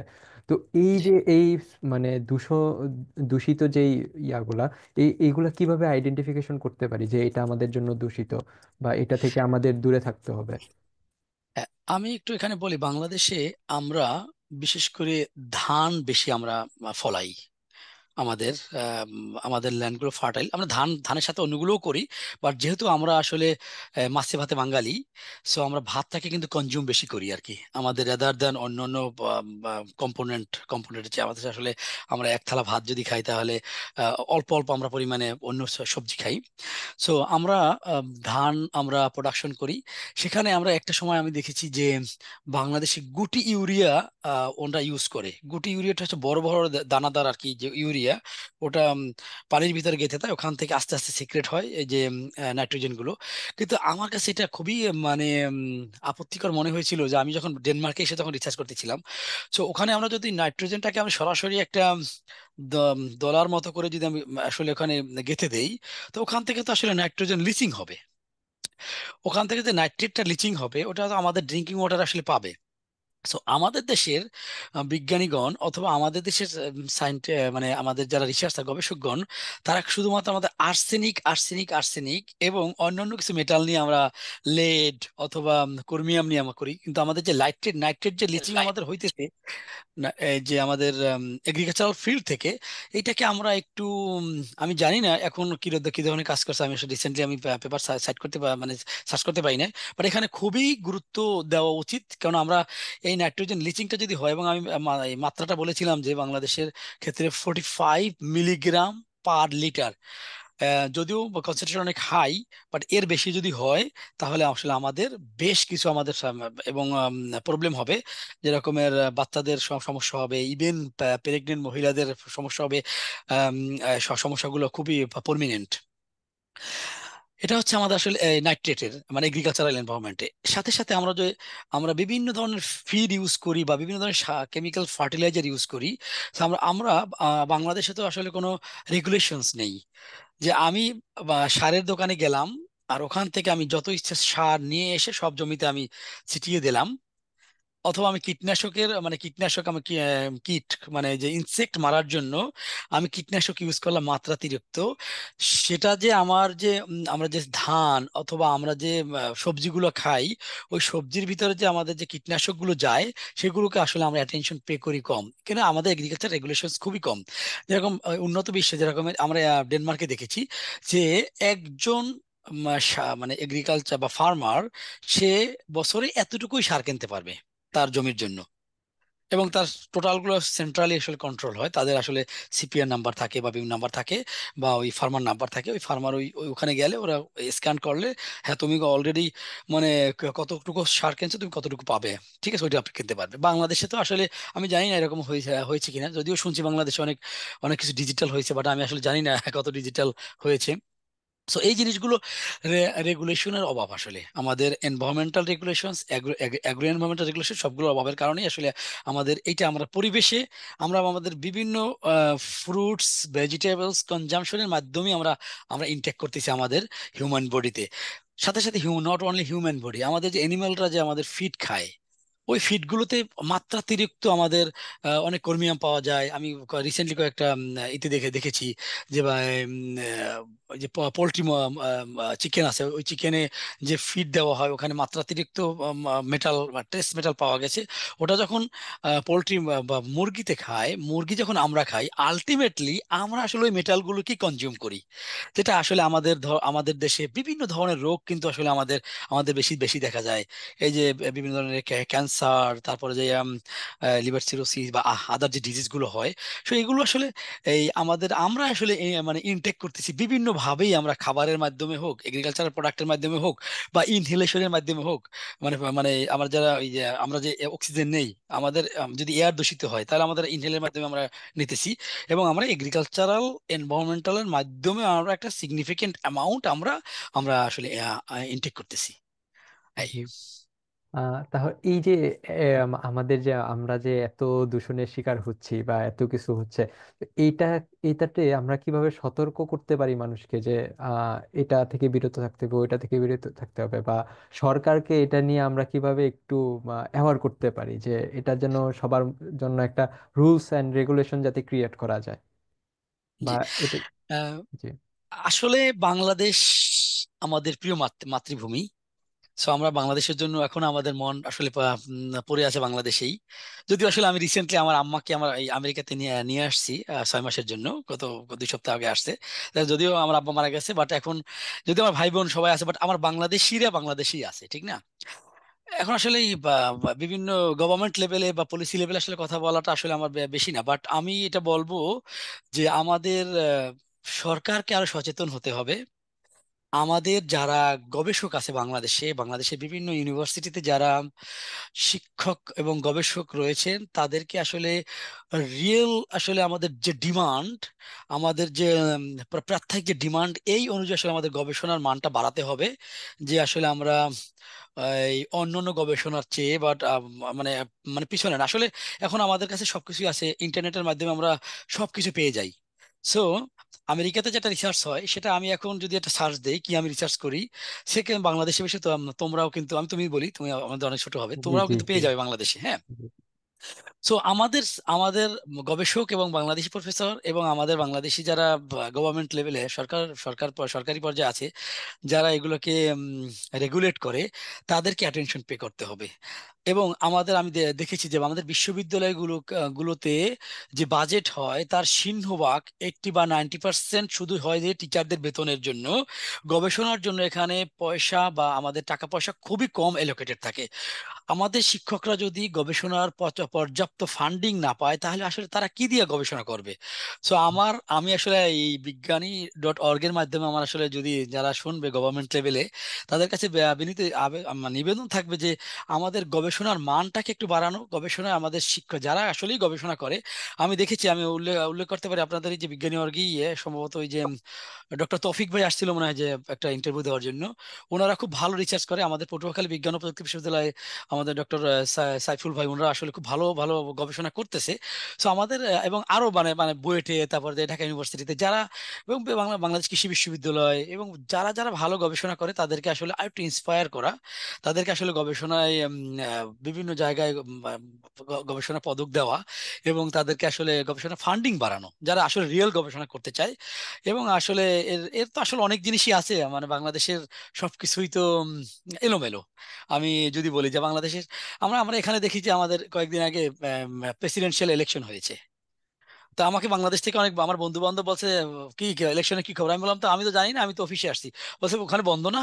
আমি বললাম, আমাদের প্রেসিডেন্সিয়াল ইলেকশন হয় ওখানে, ট্রাম্প হোক না কি হোক বা কমলা হ্যারিস হোক, আমাদের বিশ্ববিদ্যালয় খোলা, আমরা ঠিক কাজ করতে আসছি, প্রফেসররা আসছে, স্টুডেন্টরা তারা পড়াশোনা করতে আসছে, এবং তারা মানে ভোট কিন্তু তারা দিছে। এবং আমি যত আমার স্টুডেন্ট ছিল, জিজ্ঞেস করছি যে হ্যাঁ ভোট তারা দিছে, এবং এদের সুযোগ সুবিধা হচ্ছে 15 দিন আগ থেকে ভোট শুরু হয়। ঠিক আছে, আবার ফিজিক্যাল ভোটও দিতে পারে। ফিজিক্যাল ভোটের জন্য তারা অফিস টাইম শেষ করে, ওদের 7টা পর্যন্ত, তো 4টা অফিস শেষ, তারপর তারা যায় ভোট দেয়। তো এখানে মানে সবকিছু চিন্তা করতে হবে আসলে আমাদের উন্নত বিশ্বের সাথে তাল মিলিয়ে তারা কিভাবে আগায়, সেই দিক থেকে। সো আমি আবারও অ্যাটেনশন পে করবো যে আমাদের গবেষণা লেভেলে যেন আমাদেরকে, আমাদের বাংলাদেশে যারা গবেষক আছে তাদেরকে যেন ফান্ডিংটা একটু বাড়ায়। দেন ওনারা যে ফান্ডিংসটা পাবে, ওই ফান্ডিংসটা গভর্নমেন্ট লেভেল থেকে যেন প্রচার এবং প্রসারণা করে, সচেতনতা বৃদ্ধি করে। এই সচেতনতা বৃদ্ধি করলেই আসলে আমরা জনগণ, আসলে আমাদের তো এখনো অশিক্ষিত জনগণ আছে একটা মেজর পোর্শন। তো তাদেরকে আসলে বিভিন্ন টেলিভিশন, আমাদের রেডিওর মাধ্যমে, নিউজ পেপারের মাধ্যমে আমাদেরকে তাদেরকে জানাতে হবে যে এই জিনিসগুলো, তাহলে আমরা আসলে সচেতনতা বৃদ্ধি পাবে, এবং আমরা এটা থেকে উপকৃত হব। জি, ধন্যবাদ। আহ, আর আমাদের এই যে কৃষি ক্ষেত্রে আমরা যে আমাদের কান্ট্রিটা যেহেতু মানে একদমই কৃষি নির্ভর, তো এখানে আমরা মানে পুরোটাই কৃষির উপর ডিপেন্ডেন্ট আমাদের। আহ, তো এই কৃষির মাধ্যমে আমাদের এই যে এই অ্যান্টিবায়োটিক বা মাইক্রোপ্লাস্টিক, এগুলা কিন্তু আমাদের অনেক ক্ষতি করতেছে। তো এইগুলা এই মানে কৃষিতে ঢুকতেছে কিভাবে, অ্যান্ড এটা এটা আমাদের ভিতরে কিভাবে কনজিউম হচ্ছে, এটার সোর্সটা কোথা থেকে আসতেছে? আমরা কিন্তু নর্মালি যে আহ, যে ইউরিয়াগুলা ইউজ করি বা যেগুলা ইউজ করি, ওগুলাতে কিন্তু ডিরেক্টলি মাইক্রোপ্লাস্টিক গুলা থাকে না, বাট কৃষিতে মাইক্রোপ্লাস্টিক গুলো আসতেছে, এগুলোতে মাইক্রোপ্লাস্টিক গুলো কোথা থেকে আসতেছে, মানে এটা কিভাবে আমরা নিয়ন্ত্রণ করতে পারি? জি, আমরা আসলে এখানে দুটো জিনিস, অ্যান্টিবায়োটিক, মাইক্রোপ্লাস্টিক, অথবা আমরা যদি আদার এমার্জিং কন্টামিনেন্টস বলি, পিফাস, অথবা আহ, আমাদের বলি ট্রেস মেটাল বলি, এগুলো সব এমার্জিং কন্টামিনেন্টস। দেন এইগুলো আমার অ্যান্টিবায়োটিকটা কোথা থেকে আসে? আমরা যখন ফসল আমরা ফলাই, তখন আমাদের বিভিন্ন, আমাদের ফসলের রোগ হয়। আমাদের ফসলের যখন রোগ হয়, ওই রোগগুলোকে দমন করার জন্য আমরা ওই একটু আগে কিছু আমি বলেছিলাম যে মাত্রাতিরিক্ত, আমাদের যেটুকু দরকার তার চেয়েও আসলে আমরা বেশি ফলনের জন্য আমরা অতিরিক্ত অ্যান্টিবায়োটিক আমরা মানে আমরা ওখানে দেই, যেটার জন্য ফসলের ওই যে কীটপতঙ্গগুলোকে মারি। অথবা আমরা যে আমাদের যে আমাদের যে উইডিসাইড, আমাদের বিভিন্ন প্লান্ট স্পেসিস গুলোকে আমরা যে আমরা শেষ করি, কিল করি, এইগুলোকে দেওয়ার জন্য মাত্রাতিরিক্ত যখন আমরা দেই, তখন ওটাকে আসলে ওই ব্যাকটেরিয়াল কমিউনিটি, মানে ব্যাকটেরিয়াল কমিউনিটিকে আমরা অ্যান্টিবায়োটিক গুলো তো ব্যাকটেরিয়া কিল করে, ঠিক না? তখন আমাদের গাছ ঠিকই, আমরা ফলনটা ঠিকই পাই, বাট ওইটা তখন আমাদের টোটাল অ্যাগ্রো এনভায়রনমেন্টে চলে আসে। যখন বৃষ্টির পানির মাধ্যমে হোক অথবা সেচের মাধ্যমে হোক, ওইটা পানিতে মিশে সয়েলে অথবা ওয়াটারে আসলে এইটা বেশ সিগনিফিকেন্ট অ্যামাউন্ট অফ কনসেন্ট্রেশনটা আসলে এখানে হয়। এটা দেখা যাচ্ছে গবেষণায় অনেক সময় 40 থেকে 80 ppb, অথবা ইভেন মোর দ্যান 100 ppbও আসলে এটা এই সয়েলে অথবা ওয়াটারে এটা থাকে।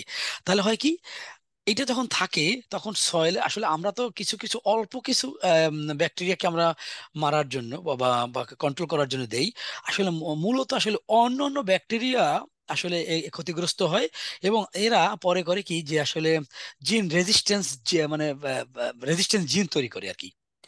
যে তারা তখন আর কি, তখন আবার যখন আবার নেক্সটে যখন দেই ওই ওই ব্যাকটেরিয়াগুলো মারার জন্য, তারা দেখা যাচ্ছে আর ওই অল্প দিলে আর এখন আর আসলে ওটা শেষ হয় না, তখন শেষ আমাদের হচ্ছে না। অতিরিক্ত মাত্রায় দিতে হয়।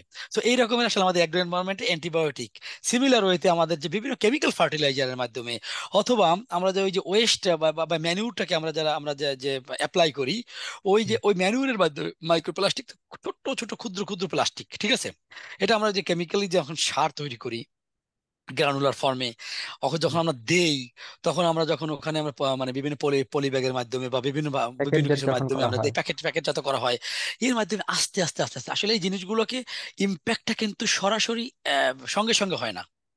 এটা একটা একটা হুম, হুম। কন্টিনিউয়াস প্রসেস অ্যাকুমুলেটেড হইতে হইতে হইতে হইতে তারপর আমাদের বডি আসলে ততক্ষণ পর্যন্ত সহ্য করতে পারে। আসলে আমাদের তো একটা বডির একটা সহনশীল মাত্রা হুম, হুম। লিমিট আছে। ওই লিমিটটা যখন মানে ক্রস করে, তখনই আমাদের আসলে বিভিন্ন সিমটম দেখা যায়, আমাদের এই উপকার হয়। উপসর্গগুলো দেখা যায়।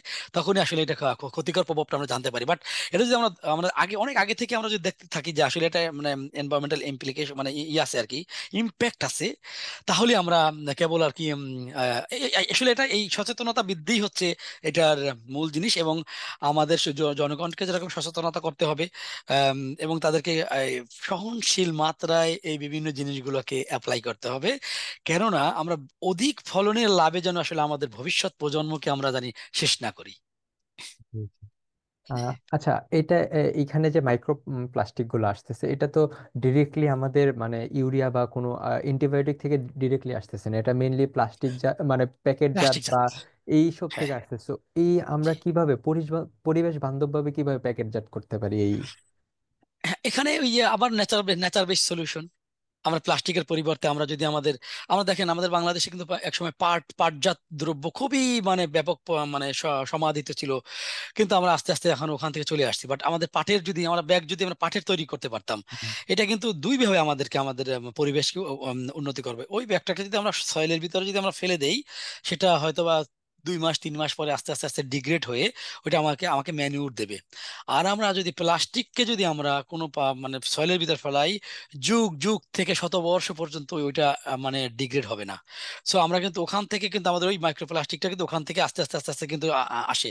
যেরকম মেরিন এনভায়রনমেন্টে আমরা বিভিন্ন সময় আমরা যে জিনিসগুলো ফালাই মানে ইতে ওই যে সাগরে, ওখান থেকে আমাদের মেরিন যে বায়োটা আছে, ফিশ আছে, ওগুলো কনজিউম করে। ওটা আলটিমেটলি কিন্তু আমরা ওই যে যখন আর সামুদ্রিক মাছ ভক্ষণ করি, তখন ওখান থেকে আমরা ইনটেক হয়। সো আমাদের সকল জায়গায় আসলে আমাদেরকে সজাগ থাকতে হবে। এগুলো আসলে আমরা, এবং আমি বলবো যে আসলে আমাদের গভর্নমেন্ট লেভেলে আমরা রেগুলেশন করতে পারবো, আসলে শুধুমাত্র সরকারকে দোষ দিয়েই আসলে আমাদের লাভ হবে না। আমরা যদি নিজেরা যদি সচেতন না হই, সরকার আসলে কত কত করবে। আমাদের ছোট্ট একটা দেশ, এই ছোট্ট একটা দেশে যদি 17 বা 18 কোটি মানুষ থাকে, আমরা যদি ওই এমন জায়গা আছে সেখানে তো সবসময় তো সরকার কন্ট্রোল করতে পারবে না। সো যেরকমের আমাদের সরকার আমাদেরকে সচেতনতা বৃদ্ধি করবে, আর আমাদের জনগণের সচেতন হতে হবে, দেন আসলে এটা একটা, তাহলে আমরা আসলে আমরা এইগুলো থেকে আমরা মুক্তি মুক্তি পাবো। জি। জি, আমরা প্রায় শেষের দিকে চলে আসছি জি। এখন।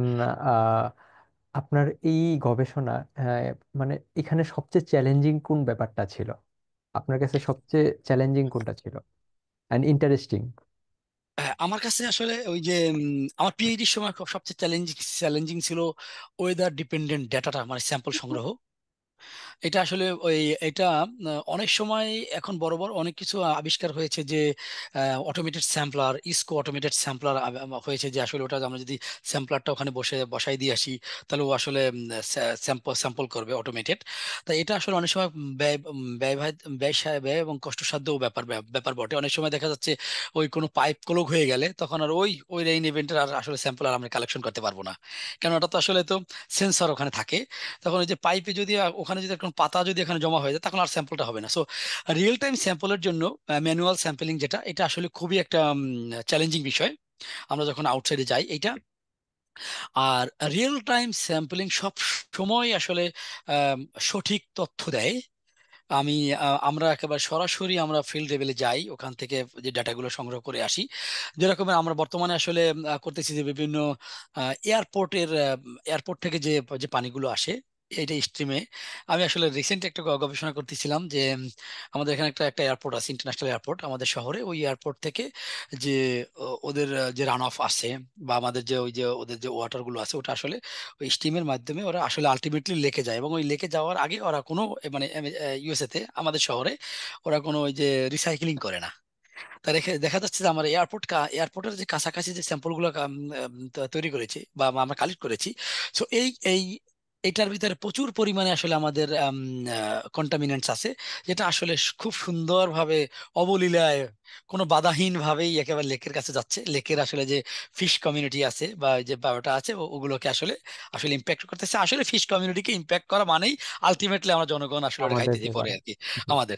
তো এইটা হচ্ছে যে আসলে ওই যে আমার কাছে যেটা মনে হচ্ছে রিয়েল স্যাম্পলিংটা মানে আমার কাছে খুবই কষ্টসাধ্য ব্যাপার ছিল এবং চ্যালেঞ্জিং ছিল, বাট ইন্টারেস্টিংও ছিল যে আমি যে জিনিসগুলো আমি আহরণ করতেছি কালকে এটাকে আমি যখন অ্যানালাইসিস করে আমি যখন এটাকে একেবারে সুন্দর করে যখন আমি জনগণের কাছে আমি যখন প্রেজেন্ট করতে পারবো, আর তখনই আমি সেই হাসিটা হাসবো যে আসলে যে হ্যাঁ, আমার এই জিনিসটা পড়ে কেউ যদি উপকৃত হয়, আনন্দিত হয়, বা আমাদের আমাদের জনগণ যদি সচেতন হয়, তাহলে আমার এই যে সকল কষ্ট ক্লেশ, আমার যে আমি আমি বাহিরে যে আমি ভেজেছি রাতের পর রাত, আমি যখন ঘুমাই নাই, আবার রাতের পর রাত আমি যখন ল্যাবে কাজ করছি, সেগুলো সকলেই আমার কাছে মানে মানে আমি খুব আনন্দদায়ক লাগবে ওই তখন যখন আমি যখন আউটপুট দিতে পারবো আর কি, আমাদের জনগণকে বা আমাদের বিশ্বের সকল জনগণকে আর কি।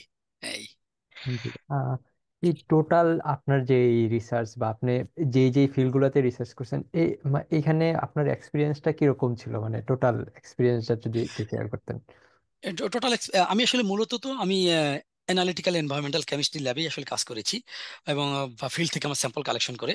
সো আমরা একেবারে জাস্ট রিয়েল স্যাম্পলিং যেটা ডেটাগুলো, সো আমার ল্যাবে যখন কাজ করেছি, ল্যাবে কাজ করার সময় আমাদের যারা সতীর্থ যারা আরো থাকে, তাদের সাথে যখন অনেক জিনিস শেয়ার করতে হয়, এই জিনিসগুলো আসলে একটা মানে বলবো যে ইন্ডিপেন্ডেন্ট রিসার্চ একটা জিনিস, আবার ইন এ গ্রুপ অর টিমের সাথে রিসার্চ করাটা, এবং আসলে কি এই জিনিসগুলো একটু মানে আমাদের আমি একটু বলি তোমাদের জন্য যে তোমরা যারা এই লেভেলে কাজ করতে চাও, তাদের আসলে দুইটি মন মানসিকতা থাকতে হবে। ইন্ডিপেন্ডেন্ট নিজে নিজেও জানি কাজ করতে পারে, এবং জানি গ্রুপের সাথেও জানি একটা সৌহার্দ্যপূর্ণ এনভায়রনমেন্টে জানি আমরা জানো মানে সবার সাথে শেয়ার করে একটা কাজ করতে পারি।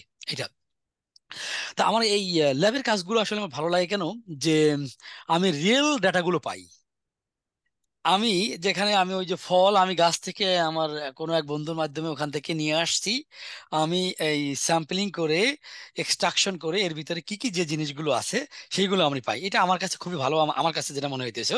আহ, এবং আমি এটাই আমি খুবই মানে এনজয় করি যে আমি আমি দেখা যাচ্ছে যে ড্রিঙ্কিং ওয়াটারের স্যাম্পল কালেকশন করলাম, এখানে কি কি ধরনের আমাদের দূষিত পদার্থ আছে এটাকে আমি সরাসরি আমি দেখতে পাচ্ছি এখানে। ঠিক আছে, এবং রিয়েল ইনফরমেশন গুলো আমি পাস করতে পারতেছি আমার ভবিষ্যতে পলিসি মেকারদের কাছে এবং গভর্নমেন্ট এজেন্সির কাছে। এই জিনিসগুলো আমার কাছে খুবই ভালো লাগে আর কি, এবং আমি এনজয় এনজয় করি আর কি এই জিনিসগুলো। আপনি ফুড অ্যান্ড এগ্রিকালচার অর্গানাইজেশন যেটা, সেটার সাথে আপনি কাজ করেছেন দীর্ঘদিন। তো এখানে আপনার এক্সপিরিয়েন্স কি ছিল, আপনি নতুন কি শিখতে পারছেন? হ্যাঁ, আসলে আমি যখন ফুড অ্যান্ড এগ্রিকালচারাল অর্গানাইজেশন ওই ওই প্রজেক্টে আমি যখন কাজ করেছি, একটা প্রজেক্ট ছিল এটা, ওই যে institute of nutrition and food science ইনস্টিটিউটে ওটা একটা প্রজেক্ট পেয়েছিল। ওই আমরা যখন ওই যে পাহাড়ি জনগণের অথবা ইথনিক অ্যান্ড মাইনর পিপলের মানে ফুড কম্পোজিশন ডাটাবেস থেকে আমরা সমৃদ্ধ করার জন্য ওনাদের ওখান থেকে আমার একটা মানে পার্ট প্রজেক্ট ছিল আর কি। বাট আমার আসলে মূলত হাতে করেছিল ওই ওই প্রজেক্ট থেকেই আর কি। যদিও আমি ওখান থেকে কিছু ওই রিসার্চ অ্যাসিস্ট্যান্টশিপে আমি কিছু আমি স্যালারিও পেয়েছি। আর আমি আবার সাথে সাথে আমার প্রজেক্টটাকে রান করার জন্য আমি তোমাদেরকে উৎসাহ দেওয়ার জন্য বলি, NSICT national science and information communication technology Bangladesh গভর্নমেন্টের মিনিস্ট্রি থেকে একটা ফেলোশিপ প্রদান করে, যারা মাস্টার্স লেভেলে যারা গবেষণা করে। তো আমি ওখানে আসলে 11 মাসে একটা ফেলোশিপ পেয়েছিলাম আমার গবেষণা করার জন্য। সাথে সাথে এই দুইটা আসলে আমি মানে দুইটা প্রজেক্ট আমি কাজ করেছিলাম। সো আমি ওই যে এফএও থেকে, মানে ফুড অ্যান্ড এগ্রিকালচার অর্গানাইজেশন থেকে আমি এই জিনিসটা আমার হাতে খড়িটা আসলে তখন থেকেই, যদিও ব্যাচেলর লেভেলে আসলে আমরা অত রিসার্চ আমরা করতে পারি না, আমরা ল্যাবে শুধু কাজ শিখি, বাট আমার মাস্টার্স লেভেলে আসলে ওই প্রজেক্টের আন্ডারে আসলে আমি আমার যত sample collection, sample analysis, sample preparation, then এটাকে আমরা অ্যানালাইসিস করি বিভিন্ন, তখন বাংলাদেশে তো আসলে অত ভালো ইনস্ট্রুমেন্ট ছিল না, আমরা স্পেকট্রোফটোমিটারে ফটোমিটারে কাজ করছি, এবং কিছু ওই মিনারেল অ্যানালাইসিস করছে ভালো একটা মেশিন আর কি। সো এই আমার আসলে হাতে খড়িটা ওই এফএও থেকেই, এবং সাথে সাথে আমি আসলে ওই যে এফএওর ফেলো হিসেবে কাজ করার কারণেই আমি ওই যে আমার পেপারটাকে প্রেজেন্ট করার জন্য আমি ওই যে একটা কনফারেন্সে, ওটাকে 8 ইন্টারন্যাশনাল ফুড ডাটা কম্পোজিশন, ওখানে প্রায় 40টা দেশের সায়েন্টিস্ট ছিল, ওনাদের সামনে আমি আমার ওরাল প্রেজেন্টেশন আমি দিয়েছিলাম। তো আসলে তখন আমি খুবই ছোটই ছিলাম, 2011 সালে আর কি, জাস্ট সবে মতো মাস্টার শেষ করে আর কি। আমি মনে হয় যে মোস্ট জুনিয়র মানে প্রেজেন্টার ছিলাম ওই কনফারেন্সে আর কি। তাই আমার ভালো লাগছে এটাই যে আমার দেশের আম, গবেষণার জিনিস আমি টোটাল বিশ্বের বিভিন্ন দেশ থেকে আসা, 40-50টা দেশ থেকে আসা, ওনাদের কাছে তুলে ধরেছি। তো ওনারা যখন আমাকে কোশ্চেন করছে, আমি যখন অ্যান্সার করেছি, তখন আমার কাছে খুব ভালো লাগছে যে হ্যাঁ, আমি আমার ছোট লেভেলের গবেষণাটাকেও আমি বিশ্বের বিভিন্ন জায়গায় আমি এটাকে মানে তুলে ধরতে পারছি আর কি।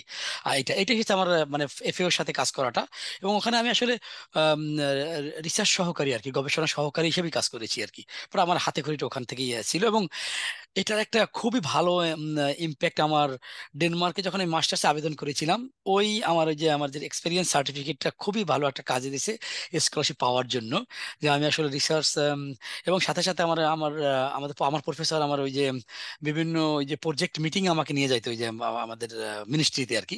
তো সেক্ষেত্রে আমি বিভিন্ন আসলে ইন্টারন্যাশনাল পিপলের সাথে আগেই আসলে আমার মিট হওয়ার সৌভাগ্য হয়েছিল আর কি। আমি এই জন্য আলহামদুলিল্লাহ আমি ভাগ্যবান মনে করি, এবং আমি স্যারকে আমি জাজাকাল্লাহ খাইরন স্যারকে আমি দিতে চাই আর কি, আমার প্রফেসর যে ছিল আর কি বাংলাদেশে। জি। জি। আপনি কন্টিনিউয়াসলি অনেক রিসার্চ করে যাচ্ছেন এন্ড বাংলাদেশকে অলওয়েজ আপনি রিপ্রেজেন্ট করতেছেন, খুবই হাইলি রিপ্রেজেন্ট করতেছেন। এন্ড আপনি নেক্সট যদি কোনো রিসার্চ করতে চান, তো আপনার সবচেয়ে ইন্টারেস্টেড জায়গা কোনটা থাকবে, কি নিয়ে রিসার্চ করতে চান?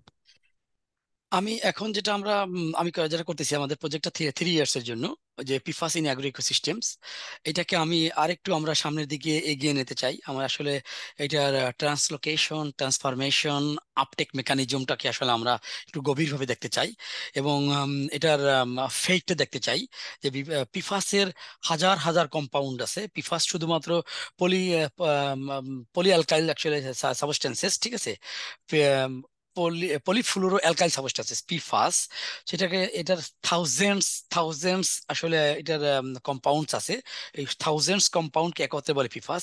সো আমরা স্পেসিফিক কিছু এখানে লং চেইন এবং শর্ট চেইনের আসলে পিফাস যে কম্পাউন্ড গুলো আছে, এই কম্পাউন্ড গুলো নিয়ে আসলে বিভিন্ন ল্যাবে কাজ হইতেছে, বাট স্টিল আমরা এটাকে কন্টিনিউ করতে চাই এই হিসেবে, যে আমরা দেখেন একটা পিফাসকে যদি আমরা মানে যদি অ্যাপ্লাই করি, ওটাকে ভেঙে কি অন্য কোনো পিফাস আবার তৈরি হয় কিনা, এইটার একটা মানে ফার্দার কেমিক্যাল অ্যানালাইসিস আসলে আমরা যেতে চাই।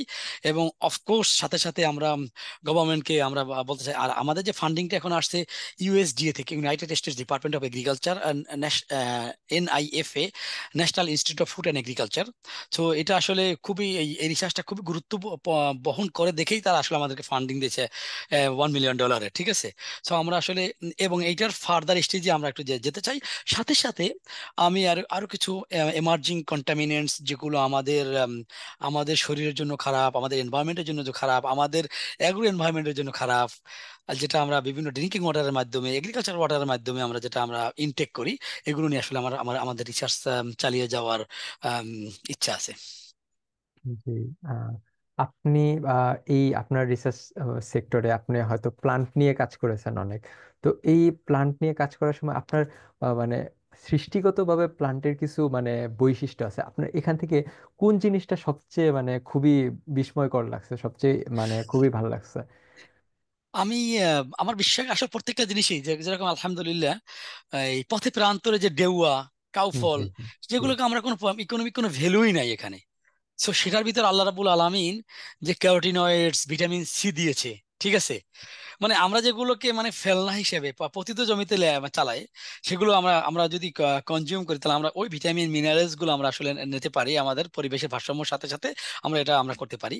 তারপর আমরা যখন মাস্টার্সে, যখন ডেনমার্কে যখন মাস্টার্স করেছি, দেখলাম যে আল্লাহ রাবুল আলমিন এই ক্লোভার প্লান্টের ভিতরে একদিক দিয়ে দিয়েছে নডিউল ফর্মেশন, নাইট্রোজেন ফিক্সেশন করতেছে, জি। আবার সাথে সাথে এটা আবার এমন কিছু মানে কেমিক্যাল সাবস্টেন্সেস যেরকম বায়োকেনিন এ বা আইসোফ্লাভিনয়েড দিয়েছে, যেটা আবার অপর প্ল্যান্টকে বা দমাতে সাহায্য করে, অথবা এটাকে এলিলোপ্যাথিক এজেন্ট, আমাদের এগ্রিকালচার ভাষায় এলিলো কেমিক্যালস বলে, এলিলো কেমিক্যালস। সেটা আল্লাহ রাবুল আলমিন দিয়েছে। মানে আমি যখন এই এই জিনিসগুলো যখন চিন্তা করি যে আল্লাহ রাবুল আলমিন আমাদেরকে সকল কিছু দিয়েছেন, এবং আমাদের যে নেচারের ভিতরে সবকিছু দিয়ে রেখেছেন, যে একটা জিনিস থেকে মানে আমরা কয় দিক দিয়ে আমরা হেল্প পাইতে পারি। এক, নাইট্রোজেন লিচিং থেকে আমরা হেল্প পাইতে পারি। আবার ওই যে ওই যে নাইট্রোজেনটাকে আবার আমার পরবর্তী মানে এটা মানে গ্রাউন্ড ওয়াটার যাওয়ার থেকে, লিচিং থেকে আমরা প্রিভেন্ট করতে পারি। আবার এই নাইট্রোজেনটাকে কাজে লাগাই পরবর্তী ফসল ফলাইতে পারি। আবার এইটাকে আবার আবার আমার মানে উইড, মানে উইড বলে যে আমাদের যে ঘাস বা এই জিনিসগুলো আছে, ওইগুলোকে আমরা দমাতে পারি। সুবাহান আল্লাহ, মানে আল্লাহ রাবুল আলমিন কি জিনিসগুলো দিয়েছে।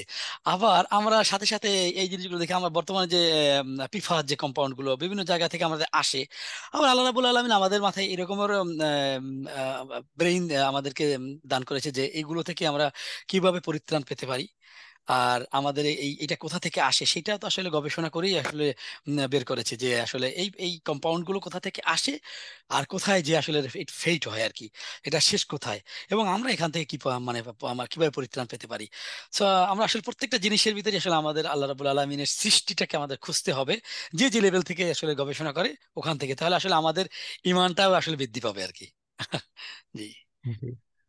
আচ্ছা, আমরা একদমই শেষের দিকে চলে আসছি, একদমই শেষ বলা যায়। সো শেষ একটা কোশ্চেন করে আমাদের জন্য আহ, উদ্বুদ্ধ করবে আমাদেরকে রিসার্চ ক্ষেত্রে, বা এই রিলেটেড একটা কোশ্চেন করে শেষ করবো এটা, যে এই যে আমরা যারা বিজ্ঞানী.org এর সাথে আছি, তো তাদেরকে আপনি মানে আহ, কিভাবে মানে কি মেসেজ দিতে চান, আহ, যেটাতে আমরা উদ্বুদ্ধ হবো এটাতে, বা রিসার্চ করতে উদ্বুদ্ধ হবো আমাদের, বা আমাদেরকে হেল্প করবে?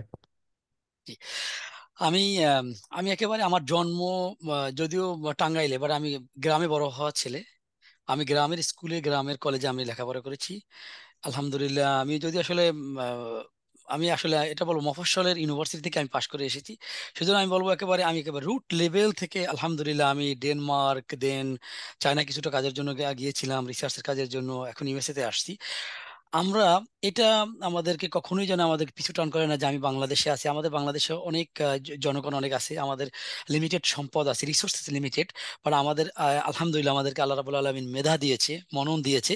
তোমরা যারা আছো যে লেভেলে যেখানে লেখাপড়া করতেছো, সেই লেভেল থেকেই বেস্টটা ট্রাই করার চেষ্টা করবে। যে অহেতুক জনে আমরা যেন ওই অনেক অনেক বেহুদা কাজে আর কি আমরা যে সময় না করে, আমরা আমাদের ফোকাসটা যেন আমাদের আমাদের একাডেমিকে থাকে, এবং এখান থেকে আমি যে রিসার্চ জানি আমার থাকে, এবং আস্তে আস্তে এই আমাদের আন্ডার গ্রাজুয়েট লেভেল থেকেই যেন আমাদের রিসার্চটা আমি কিভাবে রিসার্চ করবো, যেরকম আমি কম্পিউটার সায়েন্সে যখন রিসার্চ শুরু হয়, ওখান থেকে আসলে এখন বর্তমানে কম্পিউটারে কোন লেভেলে কাজ হইতেছে, আর্টিফিশিয়াল ইন্টেলিজেন্সে আমি আমি কিভাবে মানে করতে পারি, মানে এই লেভেলগুলো আমি যদি এখন থেকে চিন্তা করি। এবং তোমরা আসলে খুবই ভাগ্যবান যে তোমরা এখন এখানে, তখন এখানে বসেই আসলে একটা জিনিস ডাটাটা পেয়ে যেত। আর আমাদের সময় আসলে 2007 বা 2008-এ আসলে তখন ইন্টারনেট আসলে আমাদের ওয়ার্ল্ড ব্যাংকের লাইব্রেরিতে যে আমার ইন্টারনেট খোঁজ করতে হয়েছে আর কি। শেরে বাংলা যখন আমি হলে ছিলাম, তখন ওয়ার্ল্ড ব্যাংকের লাইব্রেরিতে খুব জায়গায় এটা অ্যাভেলেবেল ছিল না, ইউনিভার্সিটির কোনো ছিল না আর কি অ্যাভেলেবেল। তো এখন তোমরা হাতে বসে কম্পিউটার মোবাইলেও আসলে এখন সার্চ করলেই তোমরা মানে মানে মোস্ট রিসেন্ট টেকনোলজি সম্পর্কে তোমরা জানতে পারো। তো ওই ওই আঙ্গিকে যে যেখান থেকে আসো সেখান থেকে রিসার্চটাকে ফোকাস করতে হবে, সাথে সাথে একাডেমিকটাকে একটু ভালো ভালো করতে হবে। দেন তোমরা কিন্তু আসলে যদি বলো আমি আমি সেই গ্রাম থেকে এখানে আসতে পেরেছি, তো তোমরাও আমার চেয়ে আরো ভালো ভালো জায়গায় গবেষণা করবে। এবং বাংলাদেশের আলহামদুলিল্লাহ অনেক সায়েন্টিস্ট আছে, নাসাতে গবেষণা করতেছে, বিভিন্ন জায়গায় ভালো ভালো গবেষণা প্রতিষ্ঠানে গবেষণা করতেছে। তা আমি বলবো যে যেখানে যেখানে আছে আমাদের হীনমন্যতায় কোনো ভোগার দরকার নাই। আলহামদুলিল্লাহ আমাদের যে সিলেবাস, এটা বিশ্বমানের সিলেবাস। আমরা ওই যে আমাদের একাডেমিক জ্ঞানটা আমরা অর্জন অর্জন করি ঠিকই, এবং সাথে সাথে আমি একটু রিসার্চেও আমি একটু বলবো যে যে মানে মোস্ট রিসেন্ট রিসার্চটাকে আমরা যদি একটু ফোকাস করি, দেন আল্লাহ মানে ইনশাল্লাহ আমরা সবাই ভালো ভালো করতে পারবে এবং বিভিন্ন জায়গায় যেতে পারবে। বিভিন্ন জায়গায় গেলে আসলে মানে গেলে আমাদের বাংলাদেশি সুনাম অক্ষুণ্ণ থাকবে আর কি। এই এখন মানে আমি একটা জিনিস শেয়ার করতে চাবো যে আমি আমি থাকি হলো বাংলাদেশ এগ্রিকালচার রিসার্চ ইনস্টিটিউটে। সো এখানে আমি হলাম রাইট নাও একটা মানে রিসার্চ নিয়ে কাজ করতেছি, এখান থেকে বাজেট হয়েছে আমার জন্য। আমি আর আমার একটা বড় ভাই আছে, তো দুজন মিলে করতেছি। উনি এখন অলরেডি স্পেনে আছে, মাস্টার্স করতেছে। তো আমাদের রিসার্চটা হলো যে আহ, আমাদের ওই এখানে হলো বা আমাদের অনেক ক্রপস আছে যেগুলা হলো এখানে নির্দিষ্ট একটা মানে সলিডিটি লাগে, নির্দিষ্ট একটা ময়শ্চারাইজার লাগে। সো এই জিনিসগুলোকে আমরা কিভাবে যে কোনো জায়গায় থেকে কন্ট্রোল করতে পারি, বা আমি আমার একটা আহ, কাচের একটা ইয়ে আছে, ফানেল আছে, এটাতে আমি কোনো একটা বীজ রোপণ করছি। এখন এটাতে এই যে আমার এই যে এই কাচের যে ইনভায়রনমেন্টটা ভিতরের, এই ইনভায়রনমেন্টটাতে বায়ু কতটুকু আছে, জলীয় বাষ্পের পরিমাণ কি পরিমাণ আছে, বা মাটিতে কি পরিমাণ পানি প্রয়োজন বা কতটুকু আছে, এই জিনিসগুলো আমি মেজার করে দেন একটা মানে মেইল আকারে বা আমি অলরেডি একটা ওয়েবসাইট বানায় ফেলছি আমরা ওইটাতে অলরেডি এখন কিছু ডাটা আপডেট হচ্ছে। তো ওখানে যে সবকিছু আপডেট হচ্ছে, অ্যান্ড এখান থেকে আমাদের সেকেন্ড পার্ট হলো, আমাদের ফার্স্ট পার্ট ছিল যে ডাটা কালেক্ট করা, যে এখানে ডাটাগুলা কালেক্ট করা যে কি পরিমাণ ময়শ্চারাইজার আছে, কি পরিমাণ সলিডিটিটা কিরকম, বা এখানে আলোর পরিমাণ কি কি লাগবে, জি, লাইটের, টেম্পারেচার হ্যাঁ। কি, টেম্পারেচার কি থাকবে, এই জিনিসগুলা, টেম্পারেচার কি পরিমাণ আছে ওই এনভায়রনমেন্টটাতে, এটা কালেক্ট করা। তো এখন এটাতে আলহামদুলিল্লাহ সাকসেসফুল হয়ে গেছি, কালেক্ট আমরা করতেছি, অ্যান্ড এটা ওয়েবের যে ডাটাবেস ওটাতে আপডেট থাকতেছে। অ্যান্ড আমাদের জি নেক্সট পারপাসটা হলো যে এটাকে আমরা কিভাবে যে কোনো জায়গা থেকে কন্ট্রোল করতে পারি। লাইক আমাদের যে ইনভায়রনমেন্টটা, ওই ইনভায়রনমেন্টটাতে সামহাউ একটু টেম্পারেচারটা বেড়ে গেল। তো এই টেম্পারেচারটা আমরা নর্মালি আমরা যে কোনো জায়গা থেকে আমাদের হোম থেকে আমরা এটাকে কন্ট্রোল করে একটু মানে এটার যে নির্দিষ্ট পরিমাণ ওটাতে এনে দিব।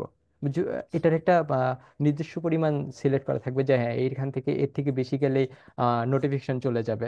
তো ওইটা অলরেডি করা হয়ে গেছে যে নোটিফিকেশন চলে যাচ্ছে। অ্যান্ড এখন আমাদের কাজ হলো যে এটাকে কন্ট্রোল করা, যে আমরা যে কোনো হুম, জায়গা থেকে এটা কন্ট্রোল করতে পারবো, যে আহ, যে আমাদের টোটাল এনভায়রনমেন্টটা ঠিক আছে নাকি, এটা কি এই ক্রপসটার জন্য পরিবেশ বান্ধব কিনা। অ্যান্ড নেক্সট আমাদের যে ইয়াটা যে এটাতে এআই ইমপ্লিমেন্ট করব।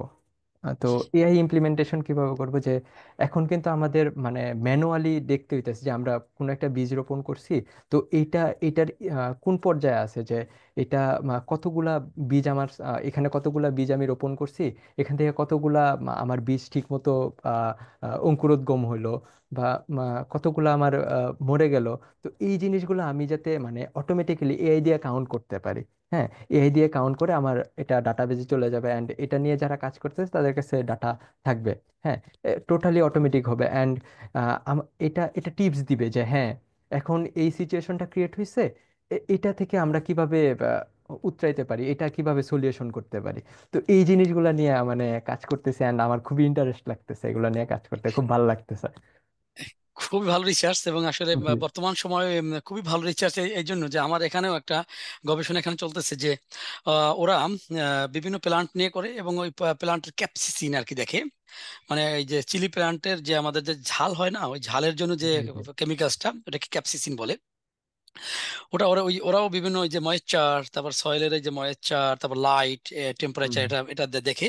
এবং ওরা করতেছে যে যখন একটা সেন্সর লাগাবে, যে ময়েশ্চারটা যদি কমে যায় তাহলে ওই সেন্সরের মাধ্যমে ওখানে মানে ওদের কন্ট্রোল রুমে বলবে যে হ্যাঁ এটা লাগবে, এবং অটোমেটিক ওখানে আবার সেট সেট করা থাকবে যে ইরিগেশনের যে চ্যানেলটা, তখন ওই ওই লেভেলের যখন ড্রাই হয়ে যাবে তখন হুম। অটোমেটিক ওরা ইরিগেশন মানে ওই খেতে দেবে আর কি। কি মানে সো জি জি সো এই জিনিসগুলো খুব ভালো ভালো লাগছে, যদিও আমার এটা জি আমার রিসার্চ না এটা, বাট আমি আসলে আমার একটু আছে যে আমার সাথে সাথে অন্যান্য ল্যাবের যারা মাস্টার স্টুডেন্ট কি করতেছে, তখন আমি মাঝে মধ্যে ওদেরকে কিছু ইনপুট দেওয়ার চেষ্টা করি, বলছে যে আমরা তো এরকম চিন্তা করি না, বাট তুমি তো ভালো একটা চিন্তা করছো এই জিনিসটা। মাঝে মধ্যে এটা বলে, যদিও আমার এটা টপিক না, বাট তোমার টপিকটা শুনে আমার কাছে খুবই ভালো লাগছে, এবং আমি দোয়া করবো যেন এটা যেন সাকসেসফুলি শেষ করতে জি পারো, দোয়া এবং করবেন। এটা যেন ভালো একটা জার্নালে যেন আসলে পাবলিশ করতে পারো, জি জি। যে ভালো জার্নালে আর কি, দেখে দেখে ভালো জার্নালে পাবলিশ করতে পারি আর কি। হ্যাঁ And আমার এটা খুব ভালো লাগে যে হ্যাঁ আমি এগ্রিকালচারের সাথে আমার ফিল্ডটা টোটালি ডিফারেন্ট। তো আমার ফিল্ডটা আমি এগ্রিকালচারের সাথে অ্যাকোমোডেট করতে পারতেছি, একসাথে করতে পারতেছি, অ্যান্ড এটা একটা ভালো ইনশাল্লাহ জি একটা ভালো ইয়া করবে, আমাদের ভালো একটা জি বেনিফিট জি দিবে ইনশাল্লাহ। ইনশাল্লাহ। হ্যাঁ ইনশাল্লাহ। জি দোয়া ইনশাল্লাহ। করবেন। আচ্ছা আমাকে একজন মানে ফেসবুকের লিঙ্কটা আমার চেয়েছে, আমি তাহলে গ্রুপে আমি কি শেয়ার করে দেবো? আর ডক্টর মশিউর রহমান ভাইয়ের কাছে তো আমার লিঙ্কডইন আইডিটা আছে, হ্যাঁ, আপনি শেয়ার করতে পারেন, ঠিক আছে, ফিল ফ্রি আমি টু দিয়ে শেয়ার। দেবো। জি, আর আমি ফেসবুকের আমি লিঙ্কটা আমি দিয়ে দিয়ে দিতে চাই, গ্রুপে দিয়ে দিই না? হুম। জি আর আপনার সাথে মেবি লিঙ্কডইনে আমার অলরেডি কানেকশন আছে, আমি কালেকশন আছে, রিকোয়েস্ট ওকে। দিয়ে দিছিলাম। জি। আর আচ্ছা এমনি আচ্ছা। ছাত্রছাত্রী শিক্ষার্থী যারা আছে তাদের কোনো প্রশ্ন যদি থাকে নেওয়া যায়। জি। অবন্তী বিশ্বাস মনে হয় কিছু প্রশ্ন করছিল।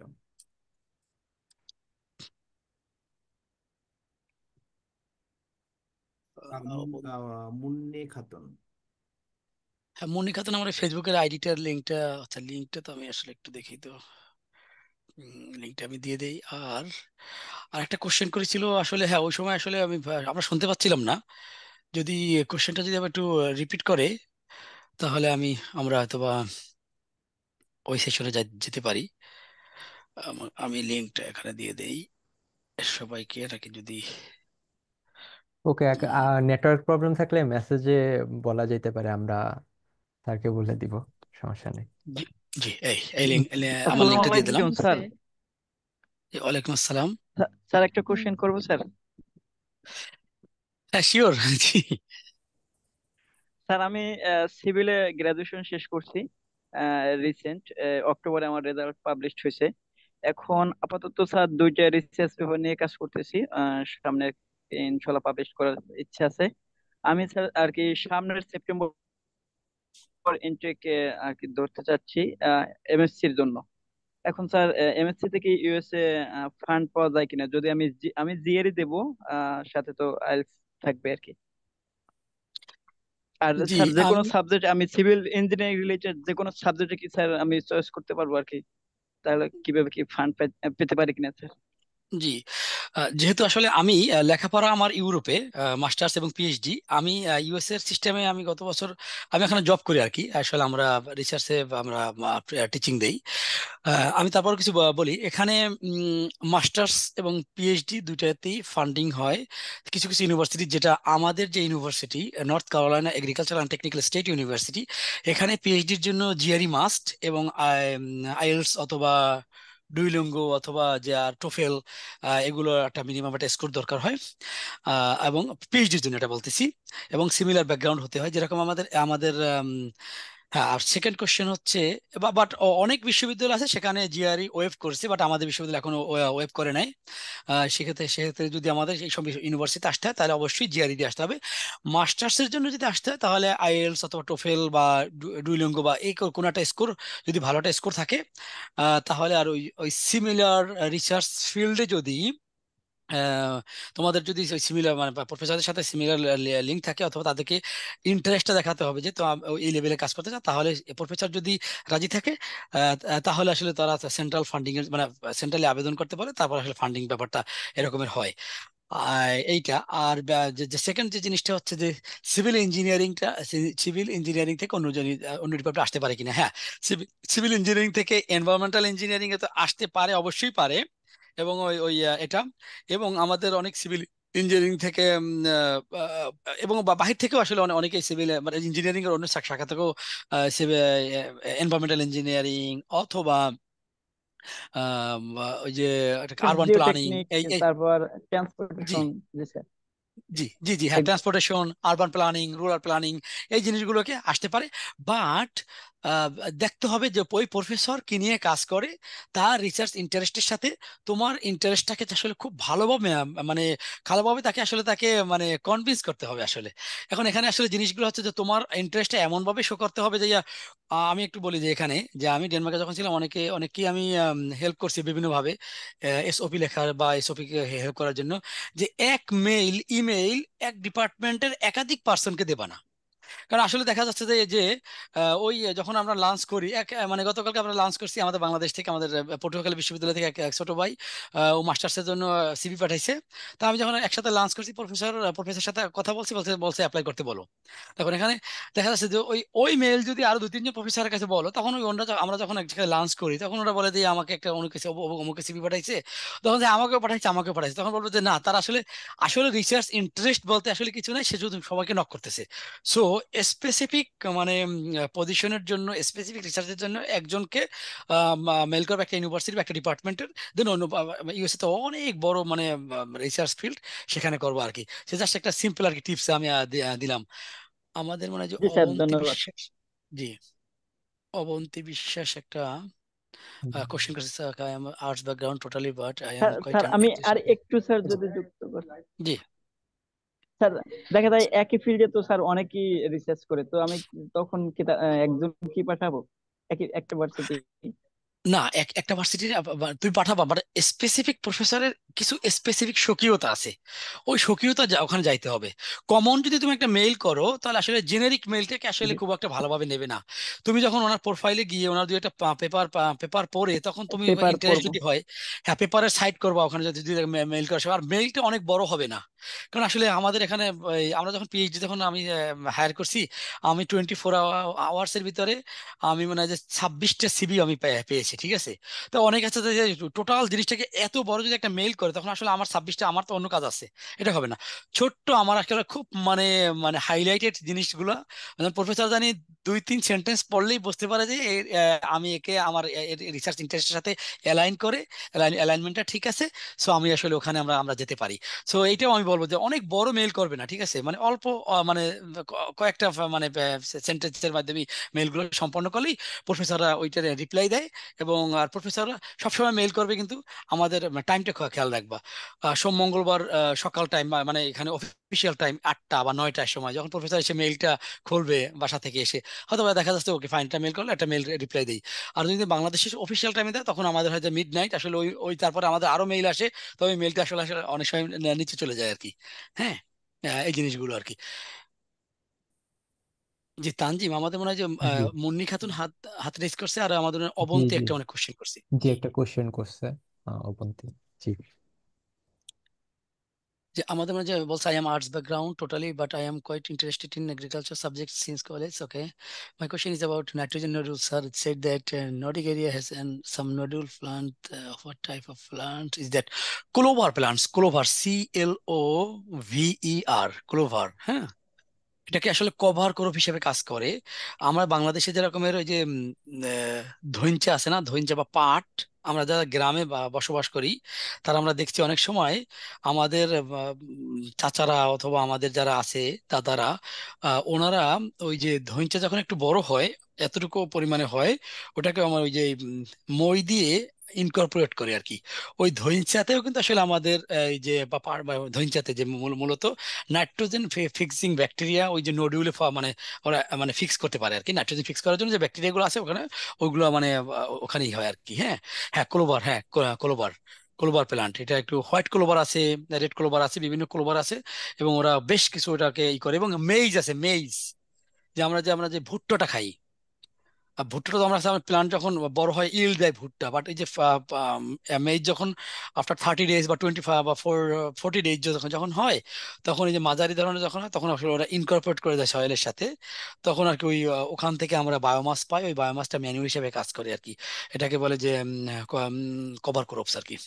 এই আর আর মনে হয় যে মুন্নি হাত জাগিয়েছিলেন না, মনে হয় السلام হাত عليكم سر ওয়ালাইকুম আসসালাম। অনেক অনেক শুক্রিয়া স্যার, আপনার ক্লাসটা আমাদের জন্য অনেক উপকার ছিল। স্যার যেহেতু আপনি ফেসবুক লিংক দিয়েছেন, এখন তো অনেক রাত হয়ে গেছে, আমি তাহলে যদি আপনি সুযোগ দিন পরে ইনশাল্লাহ আপনার সাথে আপনার মেসেঞ্জারে ইনবক্স এসএমএস করে রাখি, সেক্ষেত্রে স্যার আপনি কি রিপ্লাই দেবেন কিনা? হ্যাঁ, আমি রিপ্লাই আমি দেই। আমি আমি চেষ্টা করি আসলে আমাদের বাংলাদেশ থেকে যারা আসলে আমাকে নক করে প্রফেশনাল লেভেলে বা রিসার্চ লেভেলকে জানার জন্য আমি আসলে চেষ্টা করি। আমি আসলে আমার সময় সুব্যবস্থাপনা করে যদি আমি দিতে পারি, বাট একটু ধৈর্য ধরে একটু ওয়েট করতে হবে, ঠিক আছে? আর আমি আসলে এরকম না যে আসলে আমি চ্যাট করার মতো আসলে সময় থাকে না অনেক সময়। সো যেটা যে কোশ্চেনগুলো করে রাখলে আমি আমি রিপ্লাই দেবো ইনশাল্লাহ। স্যার মূলত স্যার আমার জানা ছিল যে আমার ছোট ভাই ও এই বছরই টিটিমিরিক অনার্স ফার্স্ট ইয়ার, তো ও ছোট থেকে ইঞ্জিনিয়ারিং বিষয়গুলোতে অনেক বেশি মানে নিজের মন থেকে করতে চায়। যেমন ও ছোট থেকেই যেমন মানে আমাদের বাড়ির যে বিদ্যুতের কাজগুলো, ওগুলো ও নিজে নিজে কিভাবে কোথা থেকে শিখছে আমরা জানি না, ও ওয়ারিং এর সব কাজ ও করছে। আমরা একটা নতুন লাইট কিনে আনলে ওই লাইটটা পুরোটা খুলতো, খুলে ও বলতো যে ওই লাইটটা কিভাবে করা হয়েছে, ওটা ও করতো। ইটের ভাটা বানানো মানে যে গ্রামের দিক থেকে ও একা একা এগুলো নিজে নিজে করছে। কিন্তু আমাদের বাড়িতে মানে নিজের পারিপার্শ্বিক সমস্যার কারণে সায়েন্স নিতে পারেনি। পরে ভার্সিটিতে পড়ার জন্য ও ওর জায়গা থেকে সর্বোচ্চ চেষ্টা করছে। মানে ছোটবেলায় পড়াশোনা ভালো করে করতো না, কিন্তু আমি যখন ভার্সিটিতে চান্স পাইছি ওই বছর থেকে অনেক চেষ্টা করছে। কিন্তু এখনো স্যার আর্টস ব্যাকগ্রাউন্ড, ও চাচ্ছিল যে জাপানে যায় ওই ইঞ্জিনিয়ারিং পড়বো, ওইখানে যেহেতু আর্টস ব্যাকগ্রাউন্ড কোনো করে না। সেক্ষেত্রে স্যার মানে আমরা এখানে একটা ব্যাপার নিয়ে একটু টেনশনে আছি যে ওই ইসলাম শিক্ষা ছেড়ে দিয়ে ওইখানে জাপানে যদি ইঞ্জিনিয়ারিং পড়তে যায়, সেটা কি ওর মানে দিনের ব্যাপারেও মনে হচ্ছে যে দিন প্র্যাকটিস করাতে, এখন ইঞ্জিনিয়ারিং ব্যাপারে যেহেতু ও দিনের জন্য কাজ করতে পারবে কিনা এটা আমরা জানতে চাচ্ছি। মানে ইসলামের জন্য কাজ করতে পারবে কিনা, না? জি স্যার, জি কোশ্চেনটা স্যার। জি, জি, ধন্যবাদ। উম, আমরা আসলে যে যে যে সাবজেক্টই আসি না কেন সেখান থেকেই আসলে দিনের ব্যাপারে কাজ করা যায়, যদি চেষ্টা এবং সাধনা থাকে। আর আমি আসলে বলবো যে ইন্টারমিডিয়েট মানে বা এইচএসসি পাশের পরে আমাদের বয়সটা আসলে খুব কম থাকে। সেক্ষেত্রে আসলে অন্য একটা পরিবেশে যদি যায়, আমি আসলে জেনারেলাইজ কিছু বলবো না, বাট আমি বলবো আসলে এখানে দিনের ভিতর থাকাটা আসলে অনেক সময় নিজের জন্য টাফ হয়ে যায়। কারণ আসলে আমরা যখন একটা সোসাইটিতে থাকি, ওখানে আমরা একটা ধর্মীয় অনুশাসনে বড় হই। তারপর যখন আমি এখন ওপেন হই, তখন এটা আসলে আমাদের জন্য একটু কষ্টসাধ্য হয়। আমি অনেক আমার গত 15 বছরের বিদেশ লাইফে আমি এটা এক্সপিরিয়েন্স করেছি। সো যখনই এই আর আরেকটা জিনিস আছে যে ইঞ্জিনিয়ারিং এ আসলে জাপানে পড়তে যেতে পারে, বাট বাংলাদেশের কারিকুলামের সাথে জাপানি কারিকুলামে আসলে কতটুকু আমরা ইঞ্জিনিয়ারিং সাবজেক্ট আমরা কোপ আপ করতে পারবো, সেটা একটু মাথায় রেখে দেখা যাচ্ছে যে যে ইঞ্জিনিয়ারিং অনেক ভালো সাবজেক্ট। মানে আমার আসলে এইচএসসি লেভেলে আমার ম্যাথ ছিল না, আমার ফিজিক্স ছিল না, কেমিস্ট্রি ছিল না, অথবা যদি এটা না থাকে সেক্ষেত্রে একটা প্রবলেম হয়ে যেতে পারে আসলে লেখাপড়ার ক্ষেত্রে। তখন সেক্ষেত্রে আসলে হিতে বিপরীত হওয়ার সম্ভাবনা আছে। আর যদি এগুলো সবকিছু কোপ আপ করতে পারে, দেন অবশ্যই ইঞ্জিনিয়ারিং এর ভালো সাবজেক্ট, ওখান থেকেও দিনের ব্যাপারে হেল্প করতে পারবে। আর আল্লাহর প্রত্যেকটা জিনিস সৃষ্টির মানে যে লেভেল থেকে আছে ওই লেভেল থেকে সৃষ্টির ভিতরে আল্লাহর মহত্বটা, আল্লাহ আসলে অলৌকিকতা খুঁজতে হবে। বাট আমি সাজেস্ট করবো যে আর একটু বড় হয়ে মাস্টার্স লেভেলে যখন আসলে বাহিরে আসবে বিভিন্ন এনভায়রনমেন্টে, এটা মনে হয় যে খুব একটা বেশি আসলে ইফেক্টিভ হবে ওই ছোট বয়সে যাওয়ার চেয়ে আর কি। এই সেক্ষেত্রে স্যার ও কিভাবে হেল্প নিতে পারে? তখন তো স্যার ওর ইসলাম শিক্ষায় অনার্স করা হয়ে যাবে, তখন কি ও হ্যাঁ, আবার ইঞ্জিনিয়ারিং পড়ার সুযোগ থাকবে না, কিনা? ইঞ্জিনিয়ারিংটা যদি তার এসএসসি এবং এসএসসি থেকে সায়েন্স ছিল কিনা? না sir, totally arts background. Arts ব্যাকগ্রাউন্ডের হলে আসলে আসলে এই ইঞ্জিনিয়ারিংটা আমরা যারা ইঞ্জিনিয়ারিং পড়ে, এই যে তানজিম ওরা ভালো বলতে পারবে। আসলে ইঞ্জিনিয়ারিং অনেক ম্যাথমেটিক্যাল টার্ম আছে, এখানে ওখানে ক্যালকুলাস আছে, তারপর যে ইন্টিগ্রাল ডিফারেন্সিয়াল, এই জিনিসগুলো কিন্তু আসলে ইঞ্জিনিয়ারিং এর প্রত্যেকটা পদে পদে মানে প্রত্যেকটা আওয়ারে আওয়ারে কিন্তু থাকবে, ঠিক আছে? সো সেক্ষেত্রে ভেবে দেখার বিষয় আছে যে আমি যদি এসএসসি এবং এইচএসসি তে ফিজিক্স কেমিস্ট্রি অথবা ফিজিক্স ম্যাথ আমি না পড়ে সরাসরি আমি যদি এখন এই যে অ্যাডভান্স লেভেল আমি ইঞ্জিনিয়ারিং পড়তে যাই, সেক্ষেত্রে আমার জন্য আমি কতটুকু কোপ আপ করতে পারবো। এটা আসলে আমি তানজিমও আসলে অ্যান্সার দিতে পারো এই বিষয়গুলো, ঠিক আছে। আর বিদেশে লেখাপড়াটা দুটো জিনিস। বাংলাদেশে আমাদের ইংলিশ মিডিয়ামে হলেও বাংলাদেশে স্যাররা অনেক সময় বাংলায় অনেক সময় বুঝায়, ঠিক আছে। জিনিসটা মেন জিনিসটা আসলে বাংলায়, আমাদের ক্লাসরুম বাংলা ইউজ করে। আর বাইরে কিন্তু সবটা ইংরেজিতে। সো আমাদের এখানে দুইটা আমার চ্যালেঞ্জ থাকে, একটা ইংরেজি ইংরেজি বোঝা ফার্স্ট এবং তাদের প্রনাউন্সিয়েশন, দেন আমার ওই জিনিসের উপর ঢোকা, মানে ওই জিনিসটা তো আমার বুঝতে হবে। সো একটা আমার দুইটা জিনিস এখানে কাজ করবে, আমার ইংলিশটা বোঝা, তাদের ডিফারেন্ট প্রনাউন্সিয়েশন, সাথে সাথে আমার ওই যে ওই থিওরিটা বুঝতে হবে। সো এই জিনিসগুলোকে আসলে একটু আপনারা মাথায় রেখে তারপরে আসলে কাজ করানো আর কি, বা কথা বলানো। বাট আমি যেটা বলবো যে আর্টস এর ব্যাকগ্রাউন্ডে যদি থাকে, আর্টস বিভিন্ন জায়গায় বিভিন্ন জায়গায় ভালো ভালো করতেছে, বিভিন্ন জায়গায় স্কলারশিপ দিতেছে, তার্কিতে স্কলারশিপ আছে, তারপর দিয়ে বিভিন্ন জায়গায় স্কলারশিপ আছে, সেগুলো ট্রাই করতে পারে আর কি ভবিষ্যতে। সেক্ষেত্রে তার যে মানে সবসময় সায়েন্স হতে হবে, ইঞ্জিনিয়ারিং হতে হবে, তাহলে কিন্তু ওই আর্টস যে মানে ভালো ভূমিকা রাখতে পারে, সেগুলো সেখানে আমরা কিন্তু আমাদের গ্যাপ পড়ে যাবে আর কি। দেখ আমি অনেক কথা বললাম আর কি, এইগুলোর ভিতর থেকে আপনারা এই করেন আর কি। হ্যাঁ, জি। জি, রেশাদ ভাইয়ের মেবি কোনো কোশ্চেন আছে, প্লিজ ভাইয়া। আসসালামু আলাইকুম স্যার। আমি ওয়ালাইকুম আসসালাম। বর্তমানে মেকানিক্যাল ইঞ্জিনিয়ারিং এ ফোর্থ ইয়ারে ডুয়েটে পড়তেছি। এখন কিছুদিন আগে আমি আর কি দেশে থাকার জন্য গভর্নমেন্ট জবের প্রিপারেশন নিয়েছিলাম, পরে বাইরের অপরচুনিটি দেখে আমি রিসেন্টলি আর কি রিসার্চে মুভ করছি, আর বাইরে যাওয়ার জন্য আর কি খুব ইচ্ছুক। সেক্ষেত্রে আমি ন্যানো পার্টিকেল নিয়ে একটা ভাইয়ের সাথে কাজ করতেছি আর কি। আমার জন্য আমি কোন দেশে যাব বা কোনটা আমার জন্য বেটার হবে, বা এগুলো নিয়ে আমি একটু কনফিউশনে আছি, যদি স্যার উত্তর দিতেন ভালো হতো। এটা ওই ন্যানো ইঞ্জিনিয়ারিং কাজ সব জায়গায় হয়, যেরকম তোমরা বাংলাদেশে করো সেরকমের ইউরোপে, তারপরে আমেরিকাতে, প্রত্যেক জায়গায় আসলে ন্যানো ইঞ্জিনিয়ারিং নিয়ে কাজ হয় এবং একটা প্রমিজিং রিসার্চ এরিয়া। তো এই আসলে দেশটা কোনটা সেটা তোমার নিজের আসলে খুঁজে বের করতে হবে, যে তুমি কোন দেশে এসে কমফোর্ট ফিল করবা। আসলে এখানে কমফোর্টের একটা ব্যাপার ব্যাপার থাকবে। সে যদি আমি যদি আমি আমি আমি ফিল করি, যদি আমি যদি ইসলামকে যদি ফোকাস করি, দেন আমি কোনো মুসলিম কান্ট্রিতে, যেরকম মালয়েশিয়াতে ভালো ভালো ধরনের কাজ হয়, সেখানে আমরা ই করতে পারি। আমরা যদি ইউরোপ আমেরিকাতে অথবা অস্ট্রেলিয়াতে যদি যাই, সেখানে আমার জায়গাটা, আমি যে রিসার্চটা করতেছি এই রিসার্চটার মানে স্কোপটা কতটুকু, ওইটা খুঁজে আমার আসলে বের করতে হবে। কারণ আমি যদিও আমি ইঞ্জিনিয়ারিং না, বাট আমি আসলে ইকোলজিক্যাল ইঞ্জিনিয়ারিং কাজ করি, সেটা আমি সরাসরি বলতে পারবো না। বাট আমি যে যে যে কান্ট্রিগুলোর কথা বললাম, প্রত্যেকটা দেশেই আসলে ভালো ভালো কাজ হয়। সেখানে তুমি একটু তোমার স্কোপটা খুঁজে বের করবা, তোমার লাইনের মানে অ্যালাইন করে কিনা ওই প্রজেক্ট গুলো, এবং আসলে বর্তমানে ভালো মোস্ট রিসেন্ট যে কাজগুলো হয় সেগুলো নিয়ে আসলে একটু জ্ঞান থাকতে হবে। এবং প্রফেসরকে মেইল করলে তারা আশা করে রিপ্লাই দেবে, এবং এটা দিয়ে উপকৃত হতে হবে হবে আশা করি, ইনশাআল্লাহ। হুম, জি। ধন্যবাদ স্যার।